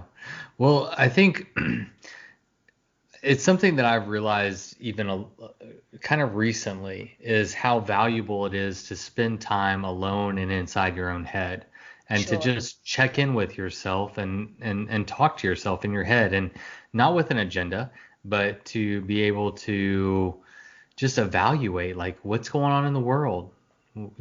How do I feel about this? What do I want to accomplish? I mean, anything that pops up into your mind. But going back to being inundated, that's the thing that I think that a lot of us are missing, that I've recently found out about and kind of honed in on, is making quote unquote me time a valuable part of my life. Like, how can we determine what we want to do and who we want to be and the way we want to act on a daily basis if we're not really checking in with ourselves? Are we only being influenced by everybody else and the opinions and the facts and the news and whatever that's coming out? Or are we taking time to really just get away and reflect on whatever's going on at life at that time? So I don't, is that similar to what you're saying?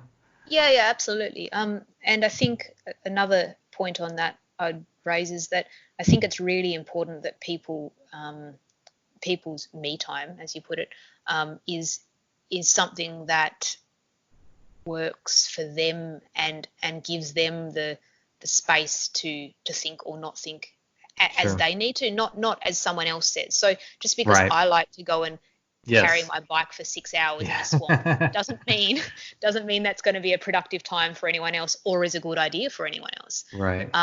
And for by the same token, the people who do find that meditation and yoga, there's that sort of stillness or self-help books or whatever, if that helps them, great. But you can't just apply this broad brush approach to everyone and say, this is what you want to, this is what you have to do to Yeah. reflect, and this is how you have to find yourself, because I think that's a slippery slope too. Well, I've been on the anti broad brush stroke for a very long time, going back to school, and the idea that there is one curriculum that works for everybody, all students. I mean, it's ridiculous. We're all individuals. So, that's why I like podcasts, because it breaks down everything, right? It breaks down social media and this image that you portray. You get to really hear people's thoughts and perspectives, and they're only your own. You're only talking from your own place of experience and what works for you. But the overriding message is that this is one space that has worked for me and it has worked for you, and other people can find their own way and navigate through it. I actually do meditate, and it's something that I'm new to, and really enjoying it. It's hard to do with ADD and your brain going crazy. Like, I empathize with what you were saying about with all the things that are inundating your brain on a constant basis. But I have found value there, and I've tried to implement that into bike packing and going on long rides, and it's just kind of a fun experiment. It's like our brain is receiving so much information on a daily basis from all different directions. And I like the idea of trying to shut out everything and just reconnect with my own brain without any distraction from the outside world. But I also had a recent conversation with a good friend of mine who I sent some meditation information. I bought him a subscription. I was like, dude, you got to check this out. And he had a much different response to it than I did. He was like, I would rather just someone say, okay, this is what's going on. I don't need the whole hoopla and the meditation. Like, just tell me what to do or whatever, and I'll do it. And so, again, there's not a broad brush to paint over this whole thing, but yeah, I certainly appreciate your perspective, which is the only one that you can really have, right? Sure. Yeah. Um, okay. What's better, racing or riding solo? Riding solo. I agree. Not that that matters, but um, cooked. You said cooked a couple times in reference to conditions of trails. Yeah. Is this another Australianism? Uh-huh. Oh, okay. I never know. Just really, really crappy, slow, horrible trails. It's kind of, yeah. Basically, most of the riding I do is I'd consider fairly cooked surfaces. Think of Yeah. them as things that most people would not choose to ride a bike on, or Okay. certainly would not choose to do it over a long time. Yeah. All right. So first of all, I highly encourage everybody to go check out your Instagram. No shit, you have one of my favorite Instagram accounts. It's highly entertaining. It's just actually a really damn good Instagram account. So, and I love the name even. So, what is the name of your Instagram account? It's one fluke shot. Because I've your actually last name is Fluke. Flukes with an S, Flukes, but whatever. yeah, One Fluke shot. Yeah. yeah, yeah, Your Instagram is full of like all the places that you go on a daily basis when you're riding. I yeah. guess I have two questions that I'm interested in. One, how do you find all the time to ride? At least from my perception, it seems like you ride your bike a lot. And then two, the places that you're riding are insane. There's broken down vehicles everywhere that are vandalized. There are mining operations. I mean, you name it. There's bushwhacking. It's every single kind of thing that you can come in contact with. So I'm curious, is that by choice or y'all just don't have any good routes out there, so you're just out there making it up as you go? Like, what's going on there? Oh, look, that's I think of those as perfect routes. That's my idea of a good time, I guess. But look, to start with your first question, Hmm. I work. I've got a full-time job. I work 9 to 5. I rat race like everyone else.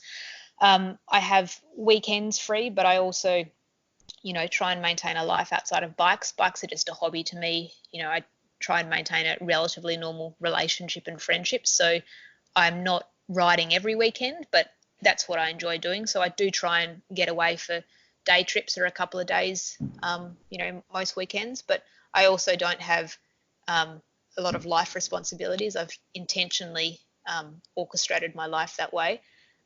So there might be a perception that I'm riding all the time. I'm not. I just make the most of the time that I do have available, which is generally weekends. Mm, I also don't believe in like content creation where you go and take all these right, photos and stash them away so you can drip feed your content. So right, if I'm posting stuff on social media, it's because I'm doing it or I did it a few yeah. days ago, and that's my life. It's not content. It's what I'm doing.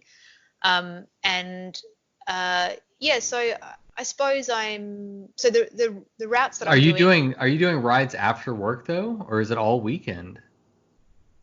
I do. I mean, I do rides after work, but I don't do these ones that are in like crazy far off Okay, places because it okay, takes some time to get there. But okay. I mean, I could ride out my front door now and be on bush single trail within 3 minutes. It's one of the reasons why I live in Tasmania. It's so compact. Right. Everything's so accessible, which is great. But yeah, like just to take an example, last weekend just gone, I was riding towards the west coast of Tassie. It's about a 3.5 hour drive. So most of the time I'm driving to ride, which sounds ridiculous, but I don't want to spend a day riding on I tarmac to get to I where I want do to the ride. exact same thing. I'm Yeah, with you. Yeah. yeah, Get to the good stuff. yeah. So I mean, I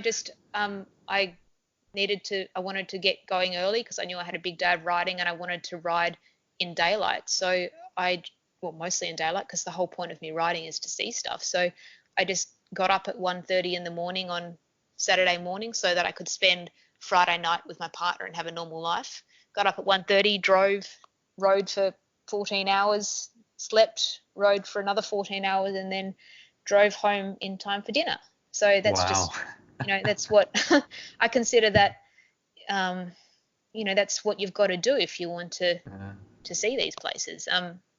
I love breaking down Instagram versus reality. That's one of my favorite things to do, is to be like an antidote to this Instagram world, right? Like podcast is a perfect way to just be like, help people understand that, okay, you have a real job, you have a PhD, you did all the things, and you work very, very hard to make bikes and doing these adventures a part of your life. It doesn't just happen. You don't just ride out your front door and blah, blah, blah, like it takes work. And I love that, because I just feel like we're starved for that in this world, Of course, on Instagram, you wouldn't want to post a video of you driving 14 hours anywhere. It'd be boring. No one would want to watch it. But, it also can create this element of perception where we think that, oh, she lives this great life. She just goes and explores everywhere and everything is great, So anyway, I always enjoy that part of podcasting where we understand that you're just a real person who likes riding their bike and works very hard to be able to do so. That's it. Yeah, and that's what, when I say that, I think anyone who wants to and has the physical capability can do this stuff. You just have to manage your time, and you have to want to do it. And I don't enjoy getting up at 1:30 in the morning on a Saturday, but I do enjoy riding for an hour and then the sun coming up and feeling like I'm on the absolute edge of the earth, and then making it back to some country pub to have a chicken palmy for dinner. That's great. And yeah, it does frustrate me sometimes. Occasionally I'll get messages like that. I've got there's a few people who are following me on Insta, and I know it's all very manufactured and whatever, and there's a lot of people that I've formed some great friendships and relationships through. Me too. Me too. Yeah, there's really cool people out there, but I can't keep up with who everyone is. So sometimes I get messages from people I'd consider strangers. I don't know their story, and they'll just be like, "Oh, do you ever do jobs around the house? You're always riding," and it frustrates me because I can post the photos of me sitting at my desk and here's my dinner, and here's my, it's raining, so I'm on the trainer today because, I'm too soft to go outside. But that's not why people go to these profiles and see this stuff as, a bit of an escape. I don't want to see photos of someone's dinner, so why would I share mine, You share the fun stuff. Exactly. For me, Instagram is fun. I post fun things very rarely do I post anything serious. That's not my real life. Not even close to my real life. But I don't know. There's a lot of reasons that I like podcasts. Namely, just really having a conversation with somebody. Okay, you want to race? How'd you get there? What did it take? Okay, you're 5'2". You have that makes it a little bit more challenging to put all your bike on your gear. How'd you do it? It's just there's people out there that there's a big disconnect between wanting to do something and actually doing it. And there's a lot of social media floating around that distorts the perspective of, oh, well, Emma, she's just staying at home all the time and riding her bike, and that must be nice for her. No, that's not the case. It's like we're all out there struggling. And a good example is I don't know if I can put her on blast. Not put her on blast, but I've talked to Lael Wilcox. I've talked to Alexander Houchin. I've talked to Kurt Refsnyder. All kinds of people. The one I was thinking of is Pepper Cook, Book Bike Brew on Instagram. Yeah. These people are just regular people who are enjoying bikes and doing the best that they can. Nobody's getting rich and all this stuff. It takes a lot of hard work and determination and carving out time and scheduling and planning and everything to go and do this stuff. But it's not that hard. all you have to do is prioritize it, like you're saying, Sure. right? It's just, I want to do this. This is going to be something that I want to focus on. I want to measure myself against, or uh, have it be something that helps me in any way. I mean, there's a myriad of ways that riding a bike and being outdoors can help you, but you just have to decide that it is a priority, and you have to schedule for it, and you make it happen. Yeah, So absolutely. that's something I really enjoy doing, is making that connection, being an antidote, because I think the best thing that we can do, you and I and anybody else, is not be a social media Instagram personality and be like, ooh, look at me, um, but rather say, uh, anybody can do this, like you said, right? Anyone can make a choice to prioritize. And speaking of Alexander Houchin, she went from being overweight, obese, by her own words, to deciding that she was going to change her life, get on a bike, get healthy. And she worked her way all the way from being obese and overweight to winning the Tour Divide. Yeah, she has Um, such a cool story. right? Yeah. So that the most important thing is that we connect to everybody else, the 95% of people, not the racers, not the people that are out there killing it, but the everyday people, and me and you included, people that have jobs and families and friends and everything else. We don't have sponsors or endorsements that are paying for us to go and do this. We're just taking the steps and making it a priority, and that's it. Yeah, I really love the way that you've put that. And look, I must thank you for bringing that point to the attention of all the people who listen to your podcast, because I think, yeah, you're absolutely right. It is something that people do miss. And if you're the type of person who likes to make excuses for your own lack of activities in your life, it's very easy to say, oh, I don't have the time because I have a job. you know Mm-hmm. we've all got jobs. We Yep. don't grow money on trees. I do And all my writing at night, man. Nine yeah, o'clock, right. 10 o'clock at night. I mean, when everybody's asleep. I mean, I want to be going to bed, but I'm out there riding my bike because I Yeah. care. I mean, Oh, I cool. know I need it, and I have goals that I want to achieve, and they're not gonna just make themselves happen. I Sure. gotta Yeah. I gotta go out and do it. Do you get some wild, like weird animals out there at that sort of time of night in your corner of the earth? Not weird. But I do. I'm glad you brought that up. I love night riding for the the opportunity to engage with wildlife more. Humans are asleep, or as I ride by their houses, I see their big screen TVs blaring at them. And I'm out there on my bike and I'm enjoying. I ride through neighborhoods and there's deer in people's front yards, and I like to take pictures and be like, I wonder if they're inside watching their TV and outside wildlife is happening. And it's always fascinating to me to experience the world on a bike. That's super cool. It sounds like your deer in people's gardens is my huntsman spiders in my house. Yes.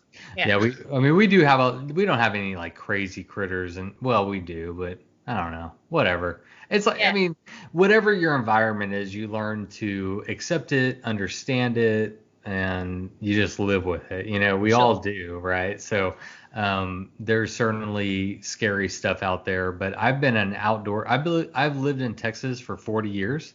I started in Boy Scouts at 8 years old. Been outdoors camping.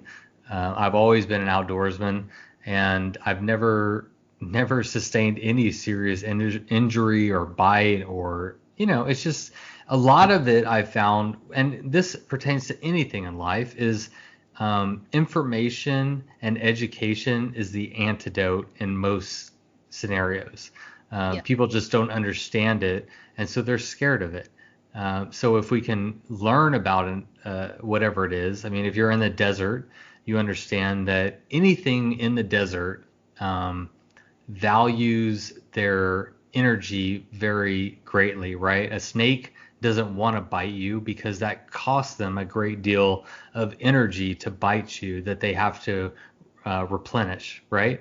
So Sure. if you understand that, then you can be in a desert environment and see a very deadly snake, and you can just go on your way. You don't have to bother that snake. It's not going to bother you because it doesn't want to, right? Yeah. So, yeah. Anyway, No, that's cool. I like that. yeah. All right, let's see. Small person, racing. I'm going through my list. I think we hit everything. All right, Emma, one last time. Thank you so much for coming on the show all the way from Australia. Good day, No mate. worries. No worries at all. It's, Thanks for having me, and thanks for filling in the time until I can start drinking. well, I've already started. It's 9:37 p.m. I'm quite lit. Where are you at right now? I'm at 1:37, so it's high 37. time now. High time.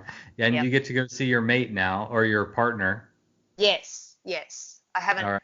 He only just made it through with the quarantine, so I should probably go and discuss the state of the world with him. Yeah, well, good deal. Give him our best wishes, and y'all stay safe out there. And that goes for everybody out there. Be smart, stay safe. We'll get through this. And go ride your damn bike? Yeah. Yeah. All right. Thanks, Emma. No worries at all. See ya. All right. Another one in the books. Thanks, Emma, for coming on, and looking forward to the next one. Wishing you well out there in Tasmania. Okay, so as you heard, I got a call from my ex-wife about how one of her mom's coworkers contracted or was thought to have contracted the coronavirus. During that, like, it was like a 30-minute break. Had to call a lot of family members, tell them what was going on. Had to start thinking about who did I come in contact with, where had I been, and luckily we were already social isolating or quarantining or whatever you want to call it, and had really I hadn't been in the store, hadn't been anywhere. So the only people that I really had contact with was my immediate family, with my daughters and so forth. So it was relatively good that we were already practicing that. But it just kind of ramped it up another notch where it really hit home. It's like, okay, I now have a social responsibility to not engage with anybody. I don't, if I'm carrying the virus, whether I think I am or whatever, until we know for sure, we can't go anywhere. None of us. We are staying home. And that was interesting. It was very eye-opening. So that lady did get a test. It took about 5 or 6 days until we got the results. Turned out she came back negative, and so it was no big deal. It's kind of it was really more like a warning. It's kind of like okay, that's how fast it can happen. 1 second you're fine, and then you get a call, and somebody at somebody's work who watched your kid, or you can just see how quickly it can spread and how quickly you got to get on top of it to call your family and say, okay, don't go anywhere. Who did you touch? Who did you talk to? Where'd you go? Call them, let them know. It's a big mess. You're peripherally aware of it, but until you get a call like that, that's when it like really hits home. Anyway, all good. We are totally fine. We're still practicing social distancing, isolating. I am in essential business with real estate, but real estate is extremely slow, as you can imagine. So mostly just staying at home with the girls, going on some solo bike rides, and working on some house projects, getting a lot done in the house. I think I'm going to tackle this garage next. It is a shit show in here. But anyway, just want to share that. It's a crazy time, but I really feel like I've said before, we're all in this together. So be smart, take care of yourself, take care of your community, take care of your loved ones, and we will get through this on the other side, and we will live to ride our damn bikes. You load up your bike, you ride away from home. You could be with your friends or you could be alone. You ride for a day or maybe more. You just love being in the great outdoors. Everything you need is strapped to your bars, including that new pillow you got from Santa Claus. And then you think, oh shit, to yourself. You left that super lightweight tent on the living room shelf. Bikes